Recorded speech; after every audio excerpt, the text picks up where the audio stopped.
Hello, lovely people now or in the future. Kind of impromptu, didn't really plan this, it's thrown together. But there's just so much going on every day, possibly every hour going into Monday next week. There's just more detracting for us to do.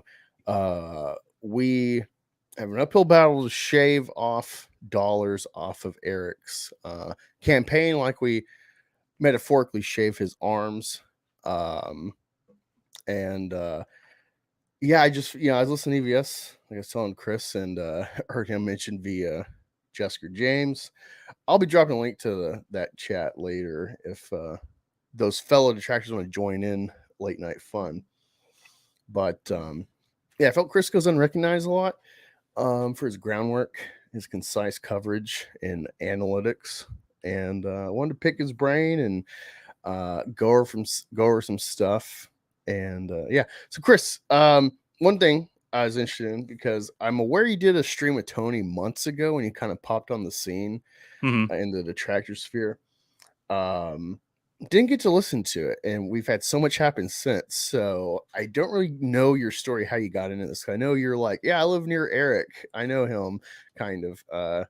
Didn't really get the gist of it. So kind of Yeah, I'll give give you us the full the I'll spectrum. give you the high level because it's a lot of it's out there, and I actually made one of the few videos I've actually made was about a 45-minute video, start to finish, on how I got from where I was to where I am. So if you're bored, you can go over to YouTube, Rippaverse Detractors, and you can see um, that step by step. But high level, it's like this. Yeah, I know Eric. He lives down the street from me. Met him a few times, and met him before the comic stuff, before he did started doing Rippaverse, the political stuff. And do I agree with him on that stuff? No, not really. The first time I ever talked with him was he was talking about anarcho capitalism, and this is back when he was still active on Facebook. And I made a comment about anarcho capitalism and how it's like kind of like a utopian society and completely impractical. And he took exception to that. So I went on a stream with him and had the conversation about that. But I always found him to be entertaining. And I was like, okay, well, I'll support this guy. He's entertaining. He seems to be comfortable in his space. And, I'll support the guy. Found out that, he lived very close to me. So we, met a few times. And, I never had any problems with him personally. And up until recently, I guess I still don't. If I saw him in person, if I ran into him down to the local Target or at the gas station or something, and I had a reason to speak to him, I'd tell him what I thought if he asked. But I think my biggest break with him has a lot to do with how he conducts his business. And if you followed my stuff on Rippaverse Detractors, whether it's on Reddit, or you did watch the video, or if you go back and watch the video, I've looked at the Rippaverse and Eric July from a business standpoint first and foremost. There's obviously a lot of different detractors out there. You've got your entertainment detractors, you've got your Rileys of the world, your EVSs of the world, you got Tony, you've got yourself, you've got all types of people who are all over the spectrum. You've got even like the actual fandom guys, DJ Eric, who are, more socially leftist than say somebody like myself, or maybe someone like Tony, from what I understand. But, Eric July is still kind of the tie that binds, right? He is going to win a Nobel Peace Prize one day for bringing about world peace. He just is. I'm honestly convinced if he donated those 50,000 copies of ISOM to the United Nations and they dropped that shit off in Gaza, the war would be over in a week, because they would be so pissed off at Eric July for that shitty ass book. They would all come together and agree that he's the one we got to go after, not each other. Peace in the Middle East would be achieved, and it would be amazing. But No. What you do is you take those 50,000 spare copies of ISOM, you airdrop them on the Gazan beach, and then they disseminate through the ranks of Palestine, Israel in general, and then through the Middle East. And then, like the South Park Van Halen episode, we have just a big, like Dallas Cowboys stadium teleprompter, like TV, put there so they can watch EVS trash cast. And the Muslims, the Christians, the Jews are all just going to party and super chat and laugh at Eric. That's kind of how it could work, but I digress. So I looked at this again from a business standpoint. It's like, okay, what is he doing? How did he get there? And this Yaira campaign is really, and it's hard to think about it because it feels like it's been a lot longer than it has. It's only been a few months, but this is the first campaign I'm going in as a labeled detractor. The Alpha Core, I did ISOM 2. I did a write up before I started pissing people off when I noticed that was going downhill compared to ISOM 1. I really pissed a lot of people off with Alpha Core when I, made that analysis. And I was really surprised over 10,000 people actually bothered to read it. And pissed a lot of people off. And I ended up getting banned from the Rippaverse subreddit. So that's how Rippaverse Detractors was born. I needed a place to continue my work. And I was like, if I'm going to be labeled a detractor by these people, well, I'll just embrace it. Fuck it. So I started again, I followed it kind of academically from the business standpoint. And as things went on with that campaign, there were some things that started to really kind of bother me from a business standpoint. Mainly when he was just flat out lying to customers about product availability, for the first thing. And I was like, if he's lying about product availability, whether it's, saying that there are going to be certain products that aren't available after these campaigns ends. And then I'm starting to see these things pop up. And I'm thinking, well, I'm a customer. I bought all these fucking books. Why is this guy doing this? He's lying to people. He's just flat out lying to people. There's no way to sugarcoat it or any way to say otherwise. I posted the receipts. It was all 100% factual. I noticed he was doing it with the CGC covers. And I said, look, dude, this is where I jump ship. I cannot support somebody who is saying they respect the customer on one end and they're just going to flat out lie on the other. You've lost my support, and that's that. So it started me down the path of, if he's lying about this, what the hell else is he lying about? And what is he saying, or what is he doing where he's just talking out of both sides of his mouth?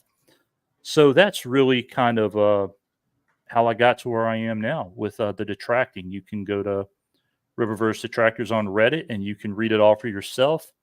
I pride myself on always providing the receipts. There's no hyperbole. There's no, hey, is he just making this stuff up or whatever? And that's why a lot of the Ripper fan base, for example, when I post the things that I post, I don't get replies from these people. I'll get stuff from like Taser Man, who's like, fuck you, and, his emojis and stuff like that. But, I'm not getting replies from Sturgis. Rippaverse goalposts, they want to take me down so hard, it makes them crazy.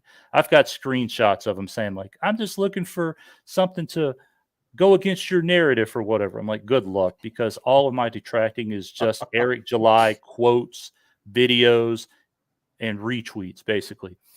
Like I saw today that you posted about the actually block list, and I went back and found that tweet that he made about the actually block list, and I'm just like, come on, man. How many thousands is it up to now? I assume. Oh God, I have no idea. But I mean, the tweets that I put out about that are just retweets, things that he said. Like the latest one, for example, where he talks, like I saw Sturgis just going on and on about, he's not late, you're retarded. All you people are retarded. It says we're and all that stuff. I was like, the internet's forever, Sturgis. And if there's anybody who's kept track of that shit, it's me. So I went back and found his video because I knew it was there about his 2023 plans and projections. And now it's with YouTube, it's great. It's even got transcripts. You don't even have to tag a video. So I took the screenshot of him saying, for sure, dropping at least 3 books in 2023. So you see that sort of stuff. You see the idiots like Sturgis who will run cover and just make defense for the indefensible. And I think I just you just laugh at that. I could make fun of Sturgis. I could make fun of Eric July, I guess, in the way people do about his beard, his shoulder hair, his appearance, how fat Sturgis is, or whatever. But if you can just provide these people with facts, irrefutable facts, what the hell are they going to say? Sturgis isn't going to reply to that tweet that I sent to him saying, like, hey, here's his own words. What are you going to say? Eric stupid and doesn't know what for sure means? Come on, man. Yeah, this is the whole fan base is by definition bad faith at this point.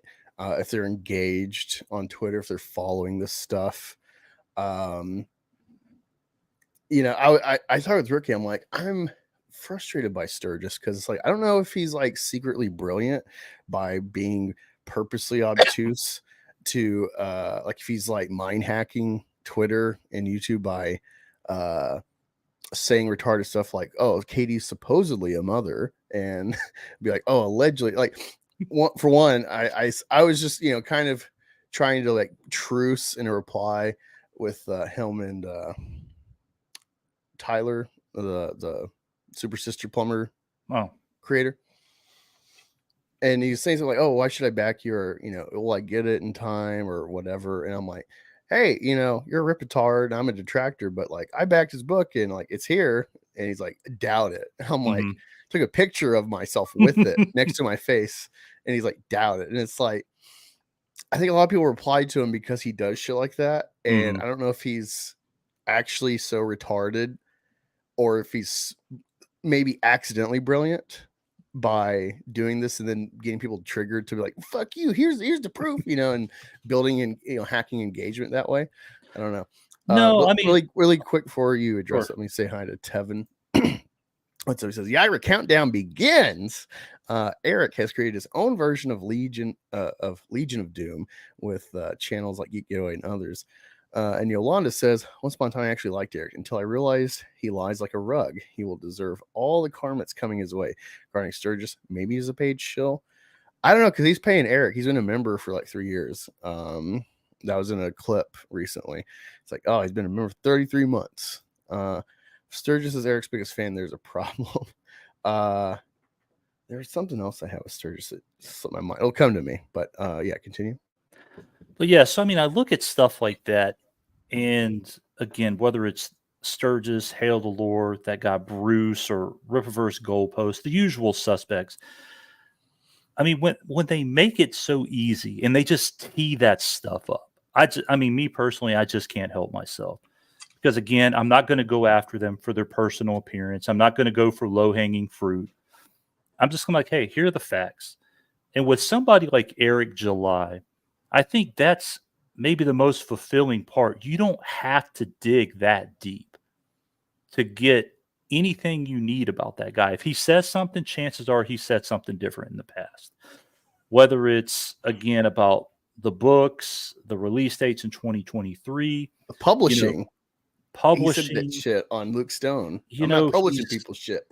Well, here's the thing. Like when he read that in his release about Ripasend, he starts to answer that super chat, and he has just a small clip of it.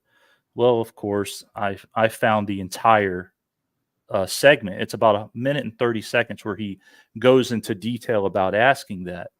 And I went back and I watched his video again, and I listened to that clip again.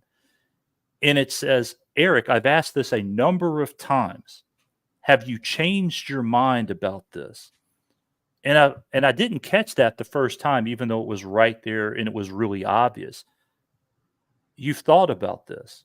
You're saying this guy said he's asked you multiple times. You're saying you've thought about it and that you weren't going to do it. You weren't going to do it. And then when he posted his video, and his production team, as sorry as they are, they posted the number from Alpha Core that was like day 64 of the campaign. That was like in mid-January.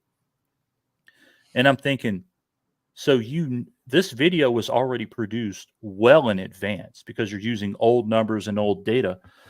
So why have you been trying to say one thing over and over? I'm not going to do that. I'm not going to publish anything outside of the Rippaverse. And then you allow yourself to be outed that way. And I think maybe I'll speak for myself and maybe others feel the same way. Do I dislike Eric July as a person, not necessarily. Do I dislike the fact that he used 3D assets? I don't really give a shit. Do I care that his story's bad? That's subjective. Anybody can say whatever they want. But what makes it so easy is when he doubles down on stuff. People ask him stuff and he gets mad and defensive. And I just can't figure out why that is. I've met the man in person. I can tell you in person, there's a man who is capable of thought. He's capable of a coherent sentence. He is capable of not getting emotional, despite whatever the topic may be. But for whatever reason, when he gets behind a camera, he can't help himself. He can't help himself. So it's unfortunate, but it does make it so easy. And again, for me personally, I took offense to being lied to. I felt I was personally lied to as a customer, that he would be doing the things that he said he wasn't going to do. And when I think it was you and Richard Embry who was initially talking about how Yaira was going to be woke, I was like, let's see how this is going to work. I had to look into this. I couldn't help myself. I said, let me deep dive what the hell it is these ladies have done and why are they saying it's woke? And at first, it was kind of high level. Yeah, they're trans activists, they're LGBTQ activists. Yeah, they're everything that Eric July has said he hates. And if you've noticed his videos, he continues to say that he hates. There's He so much, like all his videos are scrolling, just gay. And him and as it's all about gay. So I'm thinking, all right, so, but this is what they're saying. This is what he said, and I even put like a guide to help Rippaverse fans cope with that.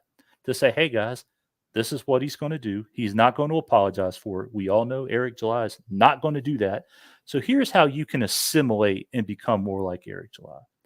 But then you'll see Sturgis, for example, he'll put out things about, he just parrots Eric July about gay stuff, gay this, gay that, whatever. But it's just that it's so disingenuous. And then it was, I think, Katie who found the regurgitated sacrifice interview. And that was the first time that I had seen that sort of stuff. And I was like, a lot of other people like, holy shit, this is who he's choosing. Not only are they activists socially, and again, do I care about that? No, not really. But when you're a person who has come out and said, I'm against this, I'm against this, I'm against this, and then you put out a cop-out video, leave it at the door. Really? Yeah, as soon as I saw him, like, oh look, he's misdirecting. He's trying to spin. And it's not only that. You look at his own videos, and he's so fucking dumb.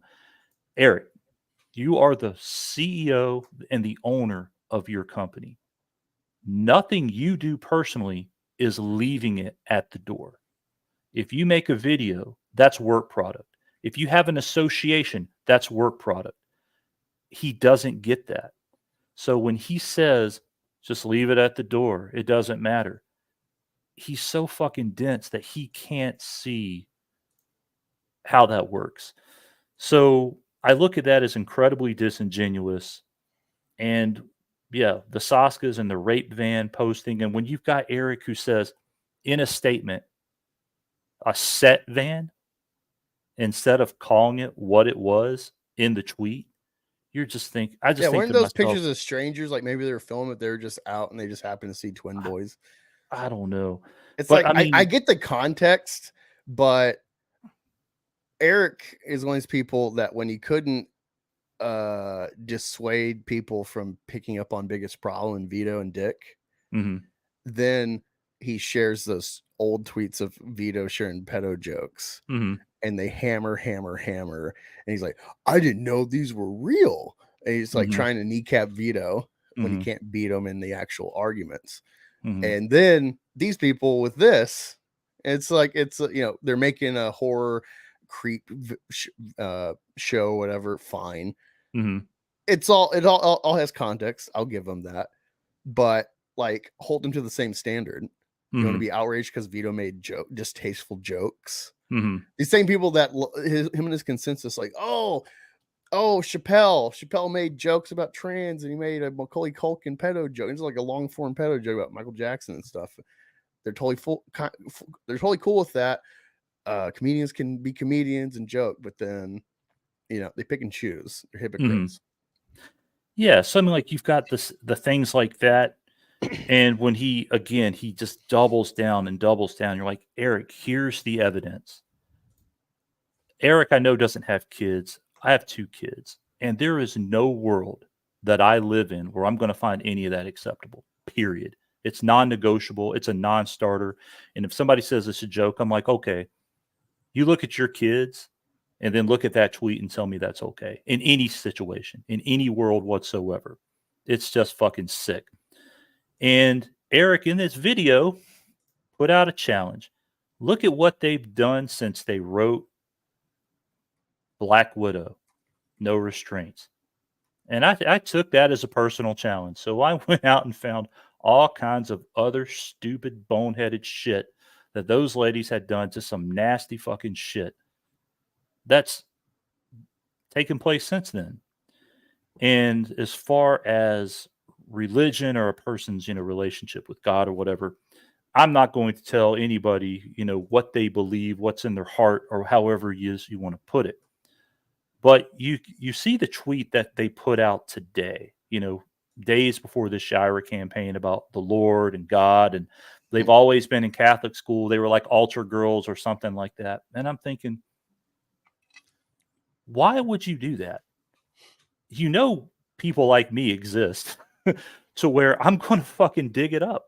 So I went back to the regurgitated sacrifice video, because there is a place in that video, and these women were in their 30s at the time. This wasn't that long ago, where they're going into detail saying we would have killed ourselves, committed suicide or whatever, if we didn't have each other. And then they go into this little diatribe about what they told their parents to get them removed from Catholic school within a year.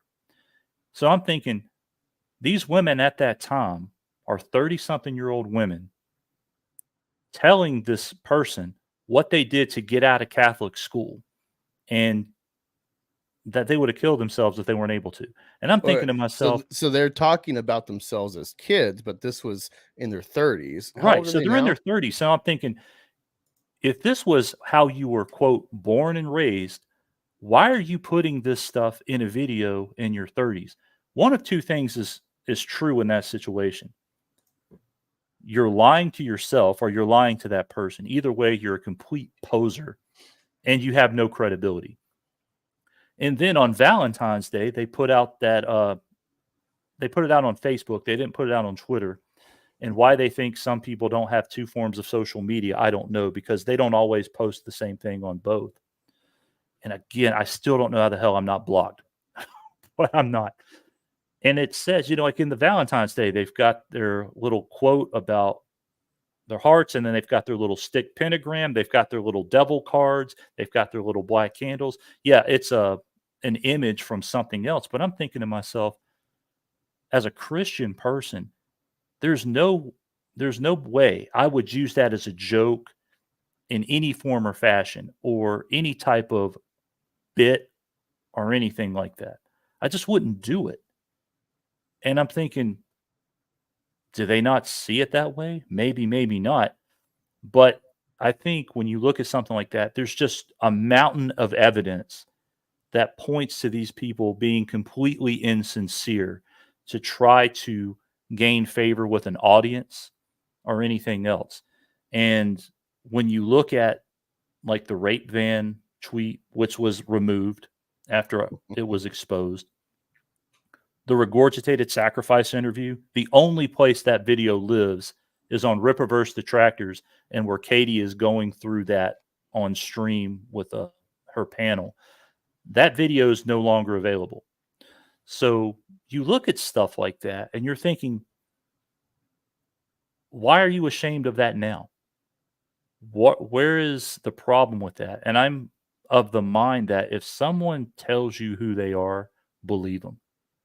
Because that's not Yeah. me or you or anybody else looking at these people and jumping to conclusions. This is a body of evidence of what these women have done over the course of their life and career. I don't think anybody who's got any type of meaningful relationship with Jesus Christ is gone on and appeared in Coffin Cuties magazine. I don't think there is, and that magazine is run and published by a devout Satanist. I mean, I've got his Gmail account because I was asking him if he still had associations with these ladies. I mean, it's the guy's name 666. And you look at stuff like that they've continued within the last few years making the type of movies that they're making. And certainly you, me, whoever's watching, whoever will watch, we all have our vices. We all do things that we know we probably shouldn't do. And I'll speak for myself as a religious person who's a Christian. I certainly have my vices. I've done things I shouldn't do, knowingly shouldn't do. Still do them from time to time when I know better, right? But you still know better, and you are certainly trying to move past those things. And you can ask the Lord for help or however it is that you choose to handle that. But I'm just thinking in my own mind, how in the fuck are they doing that? And proclaiming that born and raised and all of these things, and not realizing that what you just posted 3 weeks ago, I mean, God is great. And in the Bible, Saul was on the road to Damascus when he got converted. Maybe that's what happened to him in the last 3 weeks. Who the hell knows? They were on the road back from MegaCon, and the Lord appeared to him on the freaking plane ride home. I don't know, but I have my doubts. Okay, so I'm ex-Christian, ex-Catholic, and it's not for any I'm forthright with my audience. I'm bisexual. I love the ladies of the cock. But that's not why I left Christendom. It's all just little things of thought and comparison and whatnot, my main audience knows this whole spiel. But I still view, Christian arguments. There's a lot of political overlap with that demographic. I think it's kind of a lot of common sense, overlap, despite the reasoning. It's for me, it feels like it's logic and reason. For others, it's well, the book told you to think this way, and that's the party you pick, whatever. But I get really annoyed when people misinterpret the judge not lest ye be judged. It doesn't say you can't de facto. That says it doesn't say you can't judge people. It's kind of hey, it's the whole log story, the log versus the speck in the eye. It's if you're going to judge people, assess yourself first. You can judge righteously. God gives you a brain. He gives everyone these rules to analyze, interpret, and live by.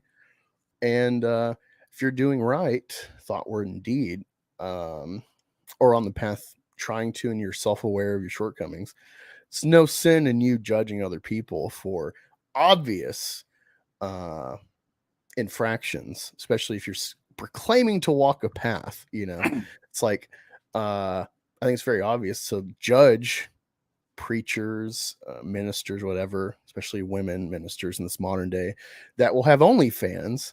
OnlyFans is not a porn site, but that's its main bread and butter. It's what most of its actors are doing.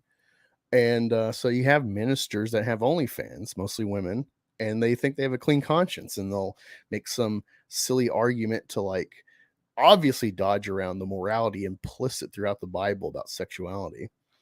I think it's fine to judge those people. I think it's fine to judge people your life does not add up to being a convert, to being devout. So I just want to say that as someone that is, maybe you'll doubt my sincerity or doubt my value in the argument being non-Christian. But I say judge away justly. God gives you a brain to assess things and to see probably shouldn't hang out with certain people if they're not living the life that we're trying to live, Well, I mean, kind of to add on to that, just for fun, Angus, since you can do this, pull up their website. Just What, pull up Rippaverse? twistedsistersproduction.com. I think that's what it is. But if you type in Google like Twisted Sisters, you'll find it easy enough. All right. It's Twisted Sister, not them. Oh, production.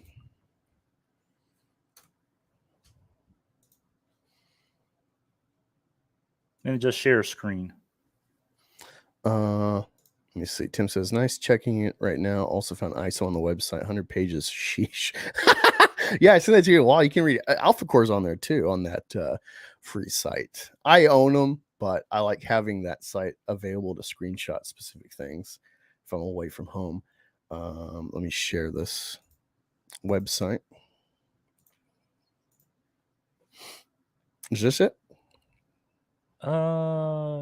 Certainly don't think so. All right, let me stop sharing. Let me find it. That's Twisted Sisters production. Let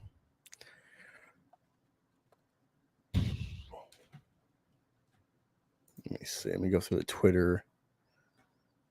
Nope, that doesn't look yet. You can put it in the private chat. Okay, yeah, that'll be easier then, because I was able to find it pretty easy.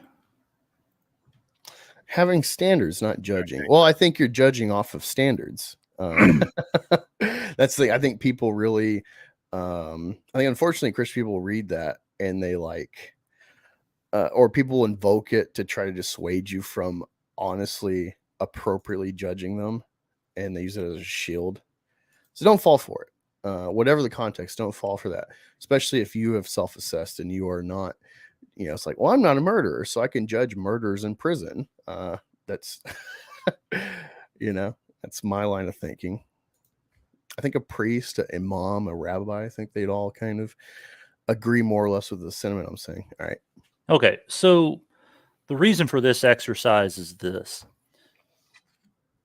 And this is just me, and I'll only speak for myself. If I'm looking and trying to get an idea of what a person believes, right? And I go to their website and I say who we are. It says who we are, not who we were, not who we were 10 years ago, or who we were before we wrote Black Widow, No Restraints, or whatever. And you start going through this and you start seeing how they're introducing themselves, how they're portraying themselves. There's a lot of things that are in here. Saying that you are a servant of God or a believer of God is not one of them. And I think this kind of goes well beyond, a person who has vices, right? Whether it's substance abuse, whether it's what material that they're drawn to, or somebody who's seen horror movies or, Hostel or 8mm or anything like that. But these are women who have devoted their lives to this stuff, right? These aren't kind of vices, one-off type situations. And the last thing is the book is for adults only. And when they're at MegaCon, going through the stuff, they are obsessed with Deadpool so much so that they made a XXX porn about Deadpool. So when I look at this stuff and I'm thinking, Eric July said that he doesn't want anybody like this as part of his universe. He wants to gatekeep. And there were videos after videos that he put out about that, tweets after tweets that he put out about gatekeeping against this, gatekeeping against SJWs. And I don't know if he was just too far down the path, didn't care, or whatever, that he felt that he couldn't say one of many things. But why he chose to own this in the way that he did. And I guess I look at this and I'm like, who is this guy? Because again, I'm looking at this as someone who's been incredibly disingenuous to his audience. He's told me as a customer one thing, who he is and what he stands for, and he's doing something completely different, and he's doubling down. Now, me personally, Do I care that these women do this? They're adults. I'm assuming they're working with other consenting adults. No. Am I going to chastise them for how they've chose to make a living? No. It doesn't affect me in any way. I can turn that off. But again, when I'm looking at something like the Rippaverse and Eric July and how he's chosen to conduct his business, and again, just from a business standpoint, what the fuck are you doing? Why are Yeah. you doing this? And it just makes it too easy. So again, if he would have come out and said, you know what? I've sat down with them. I'm 100% aware of this. I'm aware of their tweets. I'm aware of, obviously, of their horror movies. I've even sat down with them and watched the regurgitated sacrifice thing. And you know what? I just don't give a shit. And I'm going to leave it at that. I'd say, okay, yeah, you're still a liar and a hypocrite, but at least you own it. As opposed to saying, and then he'll go out and continue to make the videos that he's still making today about being anti-gay, anti-woke. And, you know, his buddies like the Friday Night Crowd and the Geeks and Gamers will make endless videos about woke things and she bosses and all that stuff. And I guess that's why I haven't seen Eric on those platforms lately, because what's he going to do? I'm putting out a book about, you know, that is not exactly nerdrotic friendly, that doesn't go with his MCU narrative, because he's putting out a book about a powerful woman in his universe is apparently the strongest character in the whole fucking universe is a woman. So I don't know how they Wait, feel did he about this say girl that? boss. Well, I'm just saying, I mean, like, you look at his videos and his MCU videos and, you know, how all women characters are bad, more or less. I'm paraphrasing, of course. But I look at this stuff, I'm like, come on, man. Why are you going to make this so easy?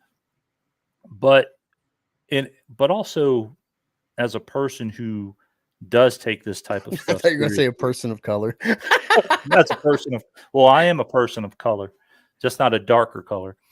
But I look at this sort of stuff and I'm thinking, as an individual, and again, I'm speaking for myself, with these types of people who are putting out this product, can I in good conscience help line these people's pockets? Whether it's on like a campaign directly from his website, or even like how I got Alpha Core through a third party web vendor. I can't do that. So, you know, that's just me speaking for myself. Now, again, if other people want to support it, that's certainly their prerogative, and I'm certain they'll do it in decent numbers. But I can't do that. And I can't support somebody who's going to say one thing and then do something else, because I feel that's bad business. And your whole respect the customer thing and all that shit, it's just crap. So yeah, when it comes to my detracting, it's more academic. I try to have reasons for it. It's not because Eric July has arm hair, I'm going to shave him, or his beard, or you know how he talks, or every video his mouth is wide open and you know he's become a meme. I'm not going to do that. Well, it's funny you say that because I have this tweet from about a month ago. And Sam commented, it's why I made the thumbnail how I did, because I was listening to Jesker cover you on EVS. EVS shared Jessica James video. That was cool, listening to that. I come back to this tweet that I made. So this is from a series interactions. I might delete that, but this person's like, dude can't comprehend that if he doesn't like something like Rippaverse, he doesn't have to buy it. I'm assuming someone that watches Eric and watches Friday Night Tights, these people that make a living on paying to watch stuff they hate, excluding, I guess, Geeks and Gamers. Jeremy, he apparently, if he's not interested, he just doesn't see shit. He'll just talk about what he hears and move. So I guess he has some sense of integrity. And I've actually given Nerdrotic props for ignoring the SJW goalposts they move where it's like, oh, I anticipate this will be bad. And it's like, well, it's just a trailer, you don't know. And so then he sees it, and then he kind of defeats their argument because it's like, well, now I know firsthand it's bad. That's a good strategy, in my opinion, regardless of like your pandering intent that I think he has. And that's what I am with the Rippaverse. All right. These people, it's one thing if we were just like, yeah, Rippaverse sucks, and then we don't talk about it. It's another thing to actually shine a light, just like they like to do on every other media, because this goes back to the whole integrity thing I talk about, where it's like, if you're lying about media, if you're lying, which is art, even if it's corporate art, it's still reflective of our society. If you can't be honest, like Ben Shapiro with Barbie, pretending it's the worst movie ever made, if you can't be honest about art, I don't value your opinion at all. I think this is a horrible slippery slope to politicize art. It's bad enough that corporations are doing it, for whoever their handlers are. It's another thing for us being critics for not honest. And so I'm taking upon myself to be one of the many. I'm putting my dollar where my mouth is. I'm engaging this product day one, getting it as soon as possible, ripping them open, reading it. And if Eric makes good stuff, if Deborah makes good stuff, maybe the art sucks, whatever. But if he makes a good story with Yaira, I'll give him complete credit for him, Soska Sisters, Deborah, whatever. But these people, they don't care. They see you as pay pigs. Eric is in a unique position to be saying all the right things that EVS has been saying years before he popped into this sphere. But he's black.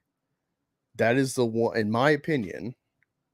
That, and I can say because I'm half black, so other people don't want to say it. They're scared too. They don't want to be labeled racist, whatever. Don't care. I'll do it for you. I have the inward pass. This guy saw an opportunity, lied about having some Bible for his universe. And he doesn't respect the art form, doesn't respect writing, doesn't respect you, the customer, doesn't respect the art form, doesn't respect storytelling. Threw shit together, got as cheap as possible from Brazil, and gamed you. EVS was so on point about like the clip art and everything. It's really disgusting. EVS had his life on the line, arguably. He's been doing art and comics since he's like 18 or 19, professionally, working up the ranks, still barely getting by. And then his whole life comes crashing down with DC canning him, blacklisting him essentially for wrongthink. And so I think, regardless of like this now being a competitor directly, not just like friendly competition, to like measure like, haha, I'm beating you, you're beating me, whatever. Now it's like personal, because it's like there's no reason to lock arms. This guy's an imposter, and he needs to be exposed for it. And the only way you can expose them is to actually engage the products. So I'll be your ambassador. It's not just a monitor. I'm truly invested. I'm truly interested in this. I'll talk about it if I have one person watching. I'll talk about it if I have 1,000 people watching.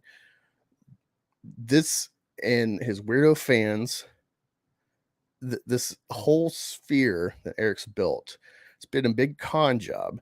You see it by him hiring the Soska Sisters, and then everything he says, like Chris talked about, and then hiring these people, and then having them exposed for their body of work, and then pretending, well, just leave your politics at the door. This whole dodging, this whole rewriting narratives. It's exactly what he does. It's two things, and it goes with this post. I replied to her, said, I will never stop attacking Rippaverse until Eric improves these products to be legitimate comics or destroy the malignant infestation that is his company through scathing criticism. I am on a mission from God.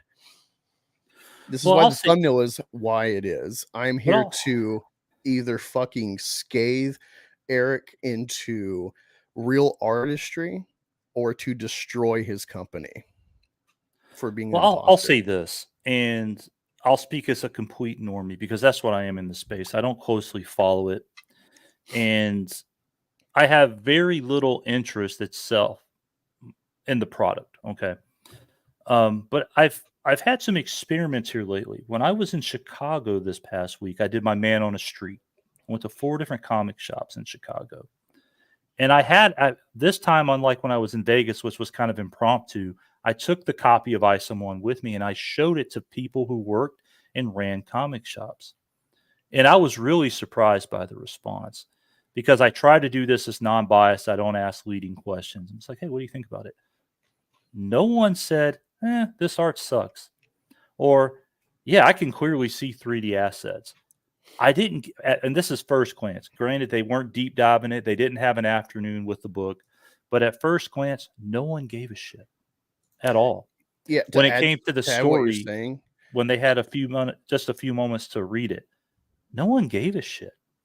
And I found that interesting. And when again, I don't know how you initially reacted to ISOM. When I read it.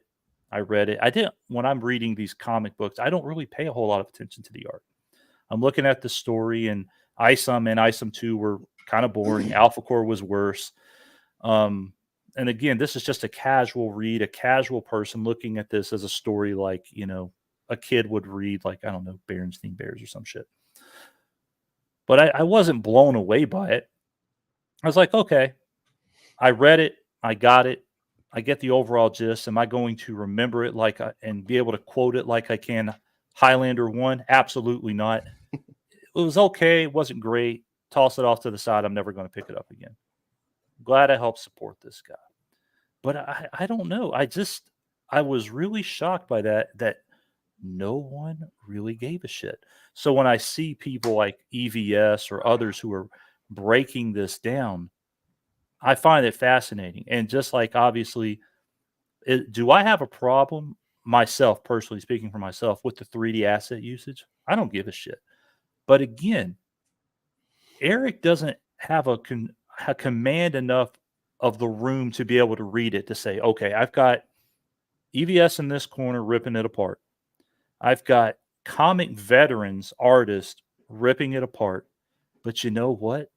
The guy at the local comic shop doesn't give a shit. Chris Bacon doesn't give a shit. Sturgis clearly doesn't give a shit. And most people who are going to pick this thing up casually or otherwise don't give a shit. I'm either just going to come out and completely own it, or I'm just not going to say anything about it. But he can't do that. He goes on to interviews with people, as we all saw. It's a conspiracy, lies, conspiracy. And you're like, come on, man, just stop. Get out of your own way, please. And that's what I think just feeds it. And that's what makes this space so fun, being a detractor, because you're like, look, dude, I got to make fun of you because you just won't get out of your own way. Just shut the fuck up or own it, or a combination of both, and people will let you live your life. I promise. But he can't do it. And I don't know. It's just funny at a certain point. But yeah. That's why I love this. And this is why I'm so hard, because I see little guys, like Immortal Rising Comics. He's trying to have a real argument with the guy, engage him, and he tries to like buy him off. Mm-hmm. And he's like, fuck you, refund. Mm-hmm. You're not dictating me. And he got more money by doing that. Got more attention by not even detracting, saying like, you're not buying me, bro. Mm-hmm. I'm already set. I don't need your lecture on business ethics, especially from you. Yeah. It's funny because one local comic stores I go to, hang out a lot. I showed the owner, I got him to read ISOM. He's like, it's like the worst thing, but the art is good. And I'm like, oh yeah, I didn't talk to you. How you said like the art is good? It turns out it's like almost all trace 3D assets. He's like, oh, are you fucking kidding me? Now, this is a guy who's been in the comics since he's 6 with Spider-Man, and then he eventually bought the store that he shopped at mostly, and he's been running it for like, I think like 20 years now. Mm-hmm. And he's like, yeah, no, if you just love comics, don't own a comic store, because like it's not worth the money. Yeah. It's a break-even business. I can make enough to get by. Mm-hmm. But rendered, whatever. I'll engage other chats, Yolanda and Victor, some moment. But yeah, that's the other thing, is like with the lying, if he would just be like, hey, because he went on that African American conservative, which I'll tell you this: if you're conservative, you don't front load it with diversity identifiers, You're not a real conservative if you have to say African American first or Latin or Asian. That's like our whole thing is judging people off of merit and character, not off of race. You know, people love quoting like that MLK quote. You're not conservative if you're front loading it. That's my opinion. So these are con artists, and you see it because they try to grill EVS for rip off first puppets, calling them racist. So fuck those people. I don't care how nice they are or whatever. It's a big con job. Ironically, a con job, conservative. But yeah, he goes on there. It's like, oh, it's conspiracy. And then, like, not even a week later, I think it's 6 days in, he makes a video. Oh, well, I wish you didn't use so much, but whatever. And it's like, haha, you use 3D assets. This is a big trace job. It's a big render job. Or like when he made the Alpha Core thing, he's like, if you don't want to look at my 3D assets, read Alpha Core. I mean, that's the closest admission that he actually made about my 3D assets. But I mean, again, he just can't get out of his own way. And that's what makes the detracting space so fun. When the day comes that he stops doing this, I guess I have to stop detracting, right? Because I don't care about the art. I don't care about the story. I don't really give a shit about what these people do, who he hires. I don't care that Carol Brown does whatever weird shit she might be doing. I don't care about NDA Andrew or Alex or Eric July or any of those people, what they're doing behind closed doors or even in business. But if you're just going to do something, own it. And that's it. Then I've got nothing. I've got nothing at that point. I can't put out content. I can't point out that you're saying that in 2023 that you're going to release 3 books and you only release 2. I got nothing left. Then I got to find something else to do. You know what this is? This is because I'm Phantom Menace. I go back to like 2018 with Last Jedi. That's how I got into this eventually Comicsgate sphere because the High Council got EVS on board. And so they kind of fused the two fandoms. Oh, before I forget, because we're talking about business stuff. Eric is drowning. We'll talk more about the Rippaverse if you want. But I just did simple math, no tax or nothing. If he's got 12 workers for 52 weeks straight pay at $15, I work in a factory. I make like 20 something. Well, I'll say this real quick. He's on the record saying, I've got dozens of employees and contractors. Right. Take that what you will. So if he's paying 12 workers $15 an hour, no overtime, he's spending $1.5 million a year just on them. Not to mention his animation, not to mention whatever his warehouse rent or mortgage, whatever it is, his deal for the warehouse, the equipment, the upkeep, whatever licensing. Artists probably cost more than that, at least, even if it's like, segments versus a year. You're throwing out comparable pay through a year paying artists, especially for like 90-page books. Even if it's just $100 a page, that's what, 90,000, 9,000 or 90,000. 90 times 100, so it's at least 9,000, probably more. Yeah, I did because somebody on Rippaverse Detractors was like, you keep saying Eric's not going to be able to sustain without doing numbers. I was like, okay, challenge accepted. And just based off the first transparency statement that he did, I put together some numbers, and I was like, look, he's living on money from ISOM 1, and I broke it down. I was like, this is just what he's telling us. This isn't any type of growth or, I say growth in how much expenses he's taking on, because he talks about, oh, we're growing. Dude, you're not growing. Your customer base isn't growing. Your dollars aren't growing. Shut the fuck up. He's about got 1/4 of what he did with ISOM. So I'm looking at this stuff and I'm like, okay, at max, I think at the end of Alpha Core, maybe he's sitting on $1 million. Maybe. And he's blowing through that stuff. And you can start to see in his body language in his videos what he says about these things. Like in his latest announcement, I can't guarantee $1 million. Dude, you better make $1 million. You better make a shit ton more than that, because you are self-proclaiming blowing through cash. And you can see by his actions. He released the transparency statement after ISOM 1 because it was a way for him to celebrate success. That didn't come out after ISOM 2. It sure as shit didn't come out after Alpha Core. we ragged on him about all the inventory that he had, because you could go to a shop, put it in your cart or even before, and see exactly how many units he had left. And now when he released the art book, they finally changed it where you can only like put 20 in the cart, so you can't see the totals anymore. I've got a way around that, and all will be revealed in good time. But yeah, I mean, you're starting to see the writing on the wall, because I think he thought, I'm only even going to be really conservative with 2,000 of these books, because certainly I'm looking at Alpha Core and how many people bought even the lowest copy of this. And I'll pull up the numbers because, of course, I keep them. And his lowest selling ISOM book was Cover C, but that was the $100 copy one. But still, even at $100, that sold 4,300 copies. And this doesn't include CGC numbers and all that stuff, which was about 300 and something copies. But still, his lowest book outside of that, and I guess even the $28 books, his lowest sold book was Cover B 4902.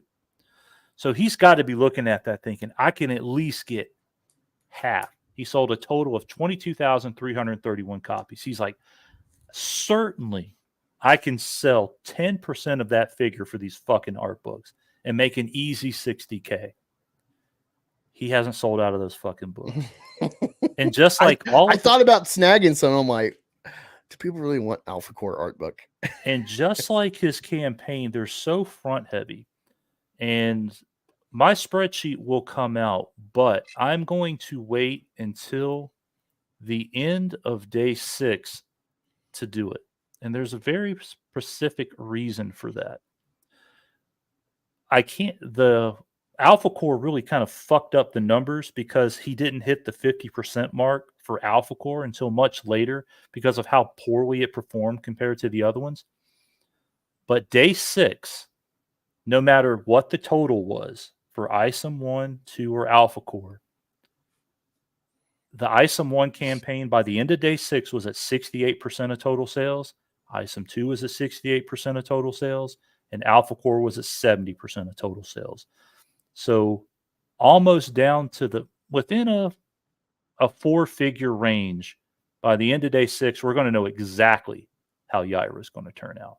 Almost down to the penny because of how these campaigns have performed.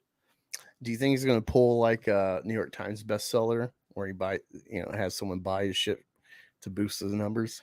Well, here's the thing. I think he did that at the end of the last campaign.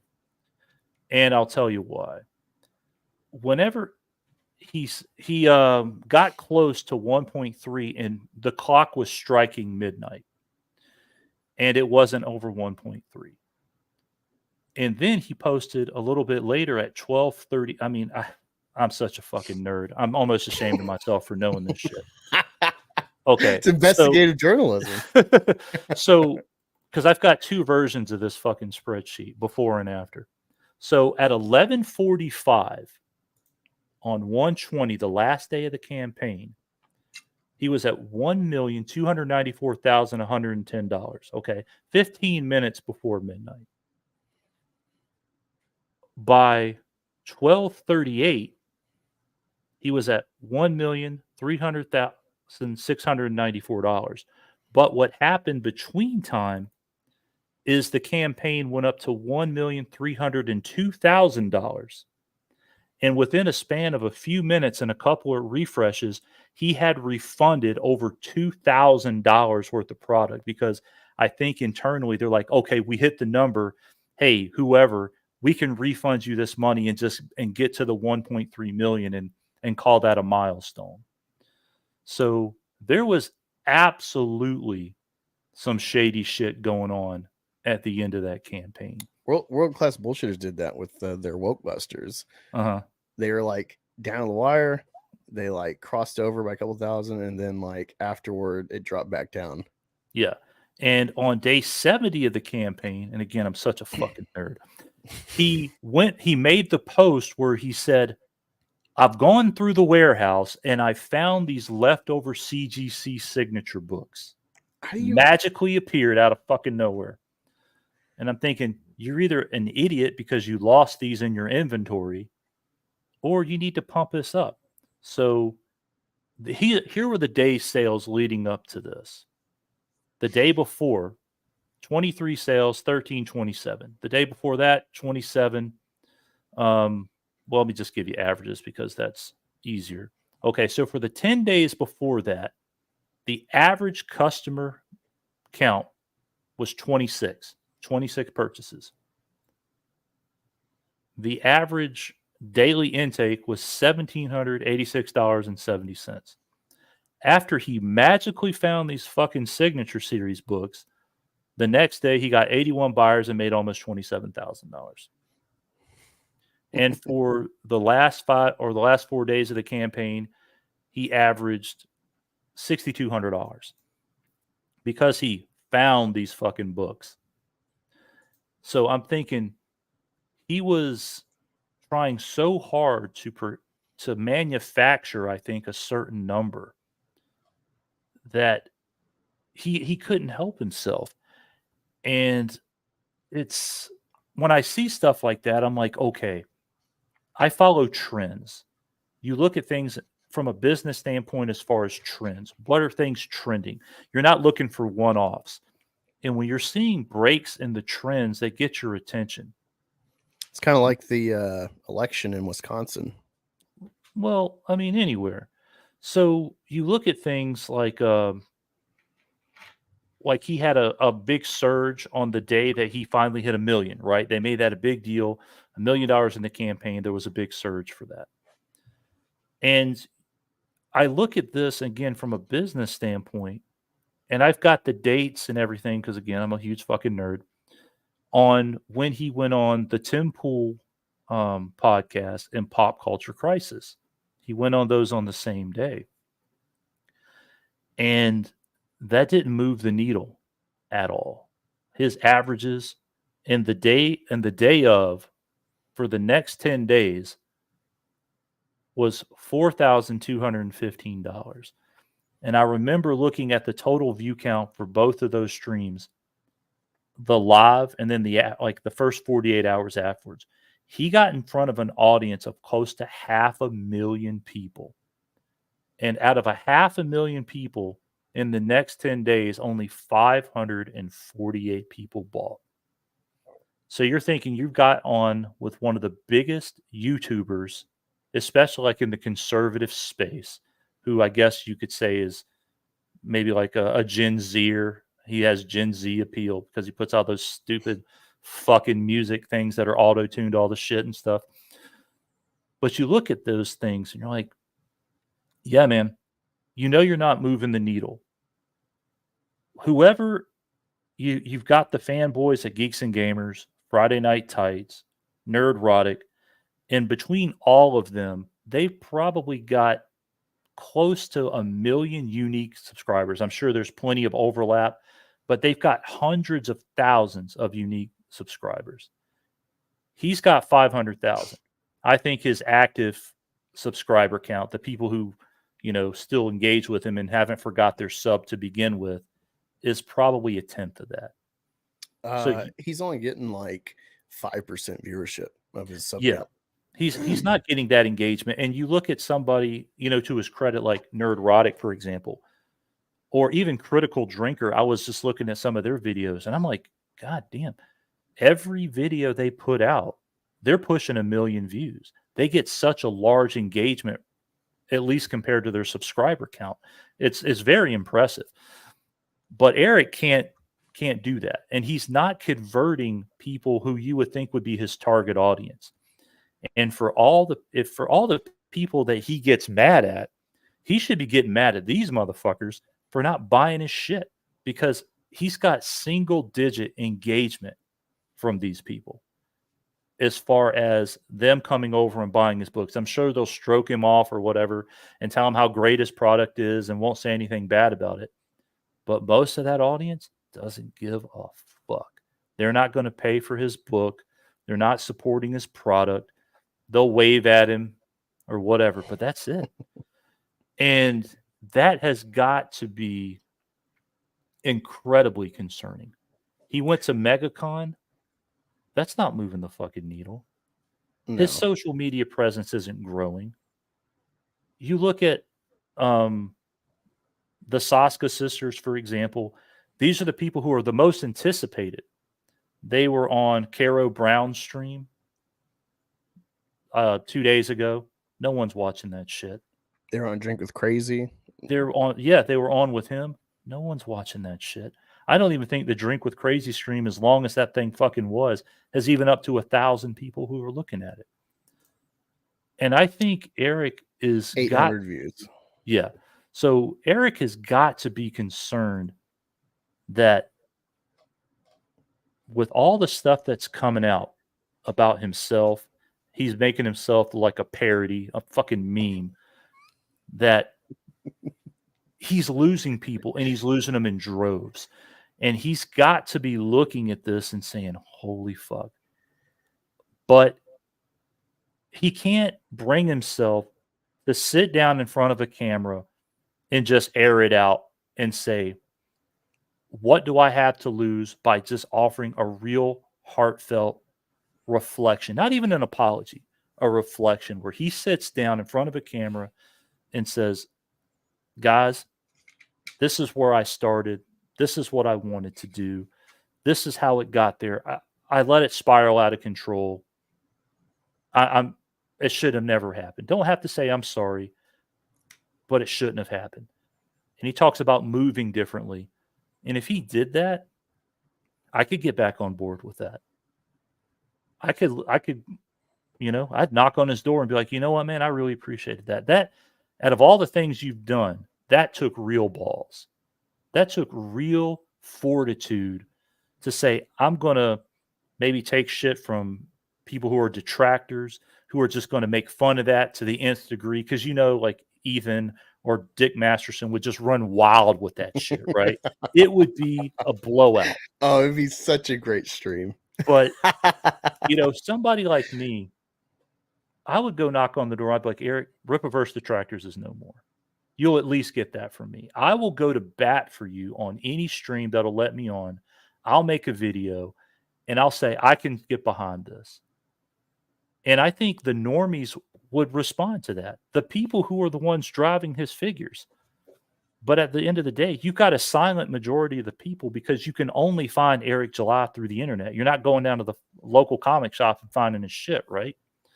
So this is the way people are finding you. And when you look for Eric July or you look for the Rippaverse, there I am. There's Rippaverse Detractors.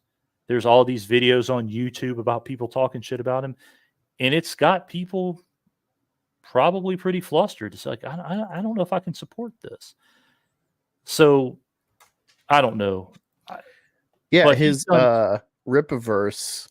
Let me see.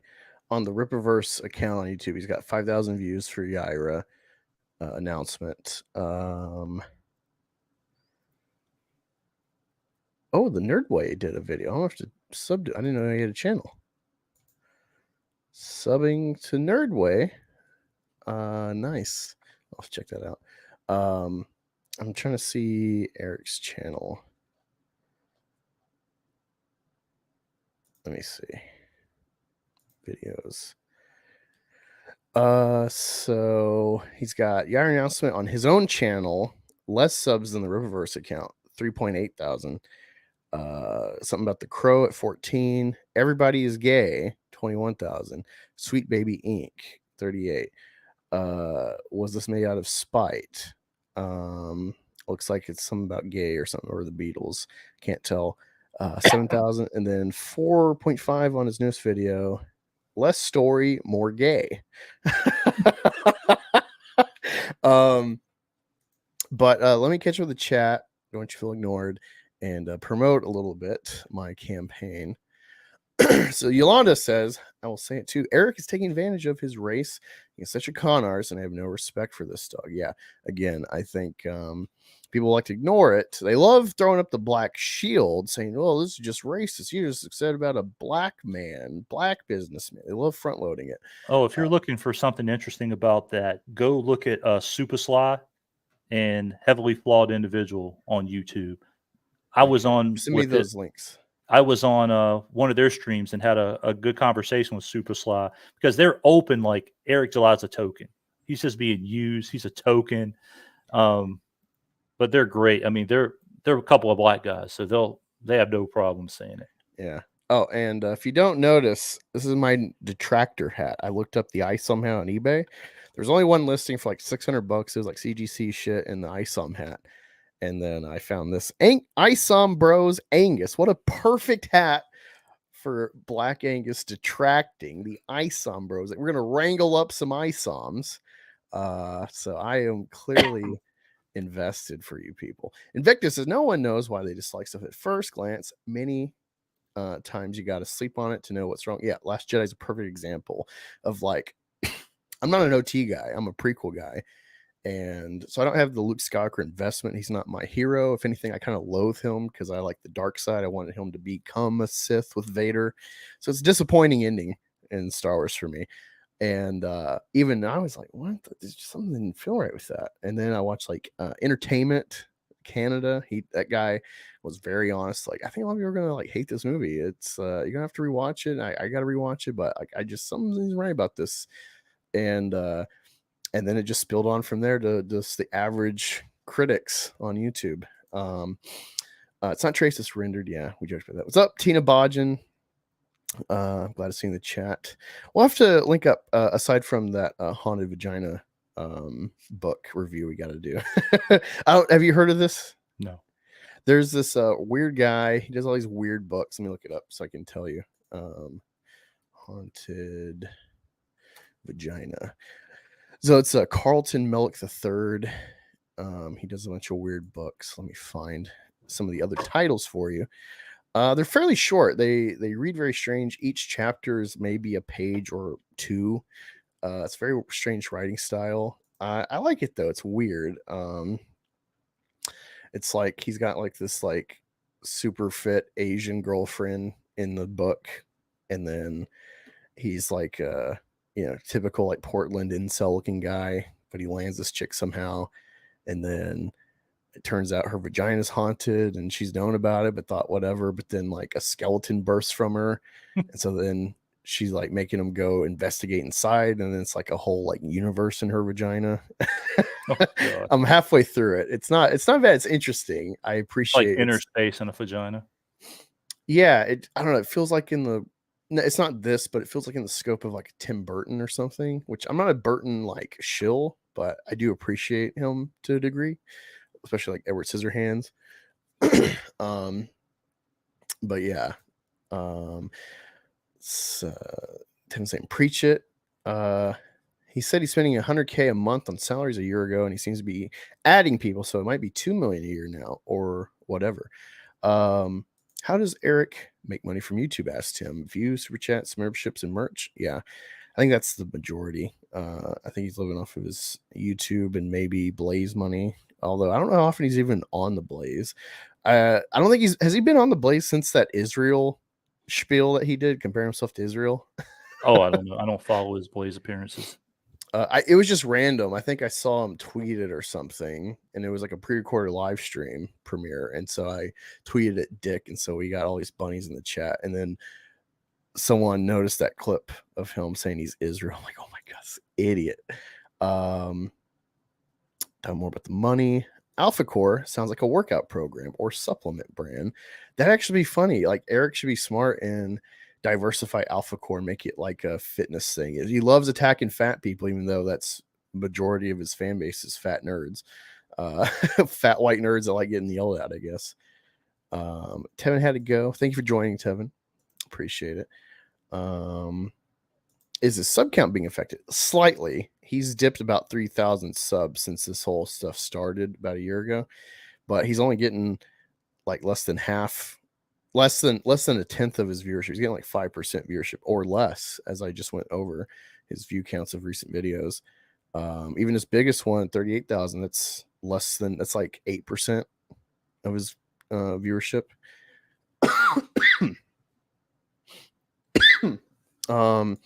He also still has 700 copies left of his 2000 limited art run. Well, he front loaded it and said, like, it doesn't matter if it sells out or not. We're like, trying this. People seem to want it. So, it'll be there, I guess, for a while. Return of the Jedi is your favorite. Oh, man. It has got some good stuff, but it's got the fucking Ewoks, dude. That is the worst thing to me. All right. Now let me share this. If you don't know, I'm trying to make my own comic. A few years ago, I did an Indiegogo campaign for posters. Didn't fully fund, but I funded enough to afford the printing. So I'm reselling them through the Fund My Comic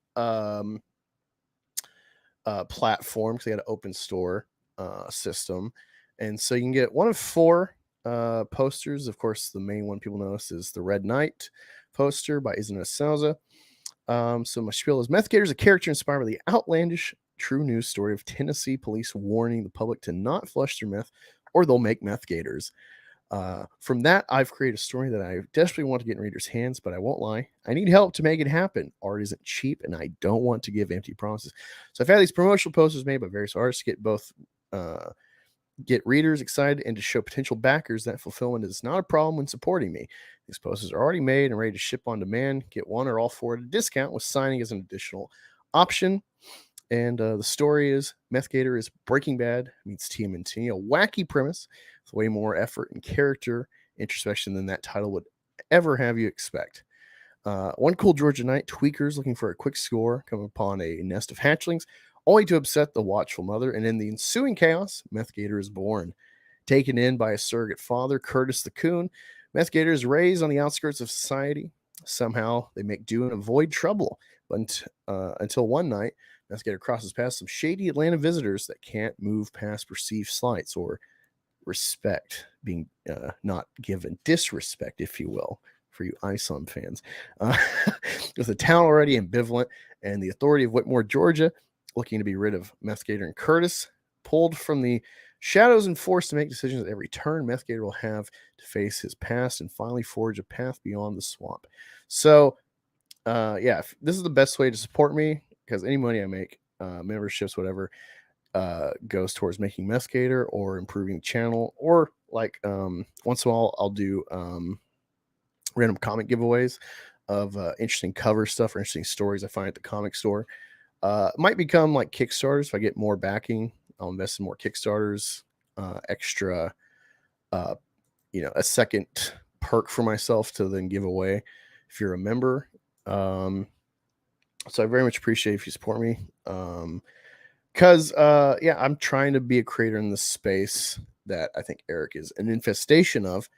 And he only reflects poorly on all of us, to include Comicsgate in general. I think he delegitimizes all of us by making shoddy stories, shoddy effort, and strange, what? I don't think Comicsgate's gotten an appearance on Bleeding Cool in a year or more, maybe 2 or 3. We're not winning. We've kind of, I wouldn't say isolate ourselves, but we've kind of just found our limits, more or less. And for me, I don't care if I hire an SJW artist or whatever. I'm not making proclamations politically. I'm trying to make a cool story. If an SJW is willing to take my money and make good art, not say shit bad to the potential customers, just do their job, that's what I want to do. I don't want to isolate myself at just Comicsgate customers or Comicsgate artists and other comic related hirees, contractors, whatever. I think that's the way forward. I think possibly we have to dupe people or find them in a bad spot and show them the value of our sphere, that we're eager for good stories, good art without agenda. If politics are in the stories, it's kind of an argument versus a browbeating answer that you have to go one way. Great example, Dark Knight. It's a political 9/11 neo-noir story, and it's about hey, what is the right answer for Batman to deal with the Joker and save people? Does he get down on his level and thus loses morality, or does he maintain it and more people get hurt? That's a political argument. It's us dealing with terrorism. So politics is not the problem. It's the browbeating. It's the propaganda. I have a sort of political story. There's not an answer. It's just like a subtext being a military industrial complex. Think of something like The Boys. What is the answer to these problems? I don't know, but that is kind of the setting that Meth Gator finds himself in growing through the story. So I very much appreciate if you consider backing me. If you don't, you just want to contribute to the channel, that's cool too. Or if you just share stuff, you help get more eyes on, that's awesome. Again, I'm on a mission from God, so to speak, fighting Eric and these weirdos. It wouldn't be a problem if Eric didn't make all these assertions and build his channel how he did to garner the initial support he got, to only completely drop all y'all when it's convenient, or how he perceives it being convenient to make money. And this extends to anyone that wants to work with the Rippaverse. I will be your ambassador. I will read this stuff. I'll read Drunk 3PO shit. I'm going to get his Achromatic Blues, give you my honest opinion if it's good or not. I know he's a teacher, or used to be, so I expect some competency. But I urge the general base to not back his being the first Rippaverse publishing book. Don't back these people. If you have belief in your Christendom, or what you perceive of these people being Christian or conservative, they're just out for your money. So my spend that money elsewhere on Fund My Comic or Indiegogo or Kickstarter for people to make crazy assertions.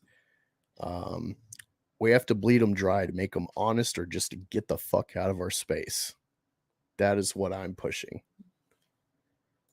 But enough for my spiel. Let me pull up this post. There's an interesting video. I haven't watched it. I figure we could go over it. It's about the Soska Sisters. It looks like it's about the Bible. It's about 10 minutes long. We're going to go over this, react to it, give our commentary on it, probably EFAP it. So let me pull this up.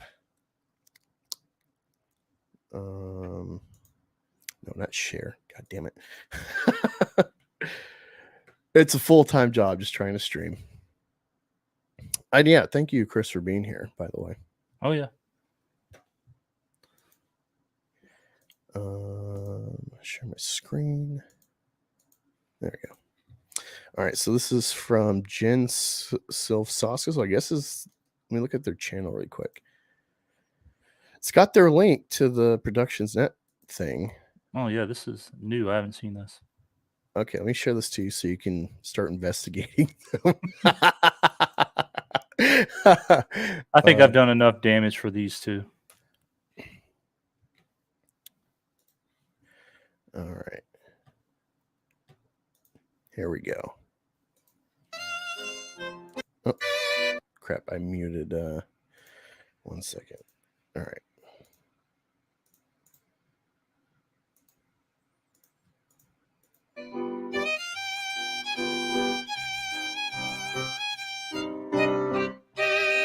Searching for inspiration, we turn to our favorite horror book from childhood, the Bible.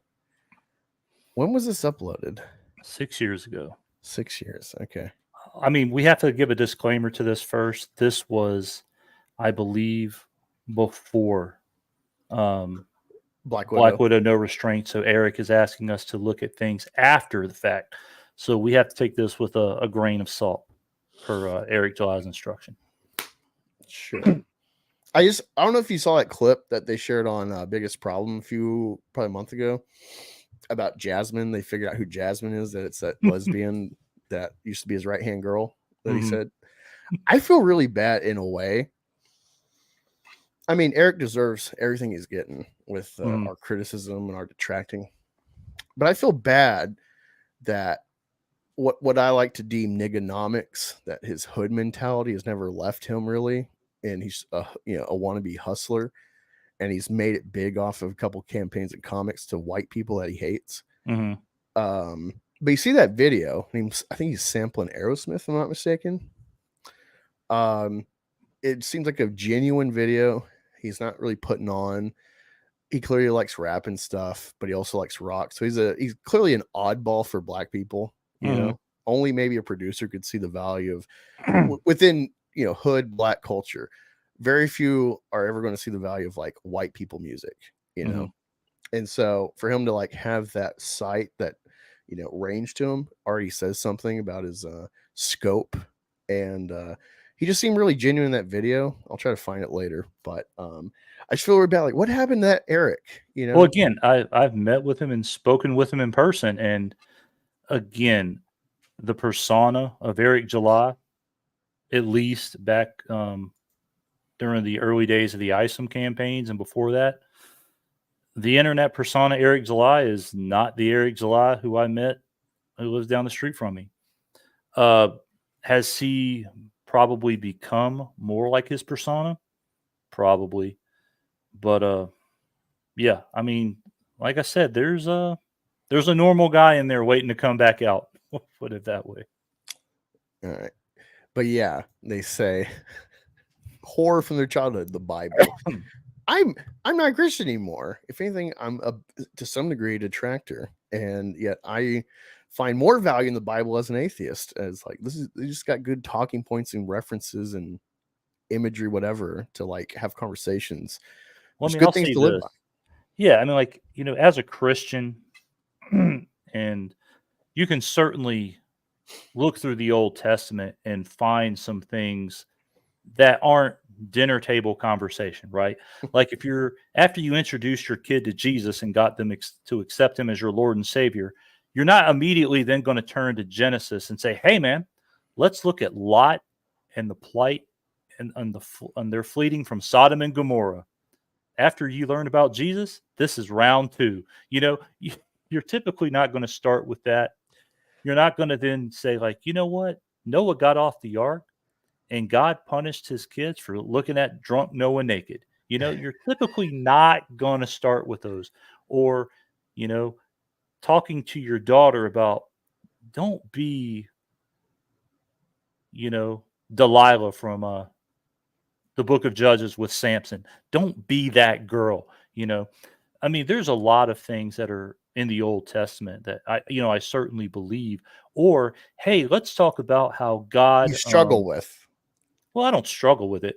I mean, my personal thought is, it's all God.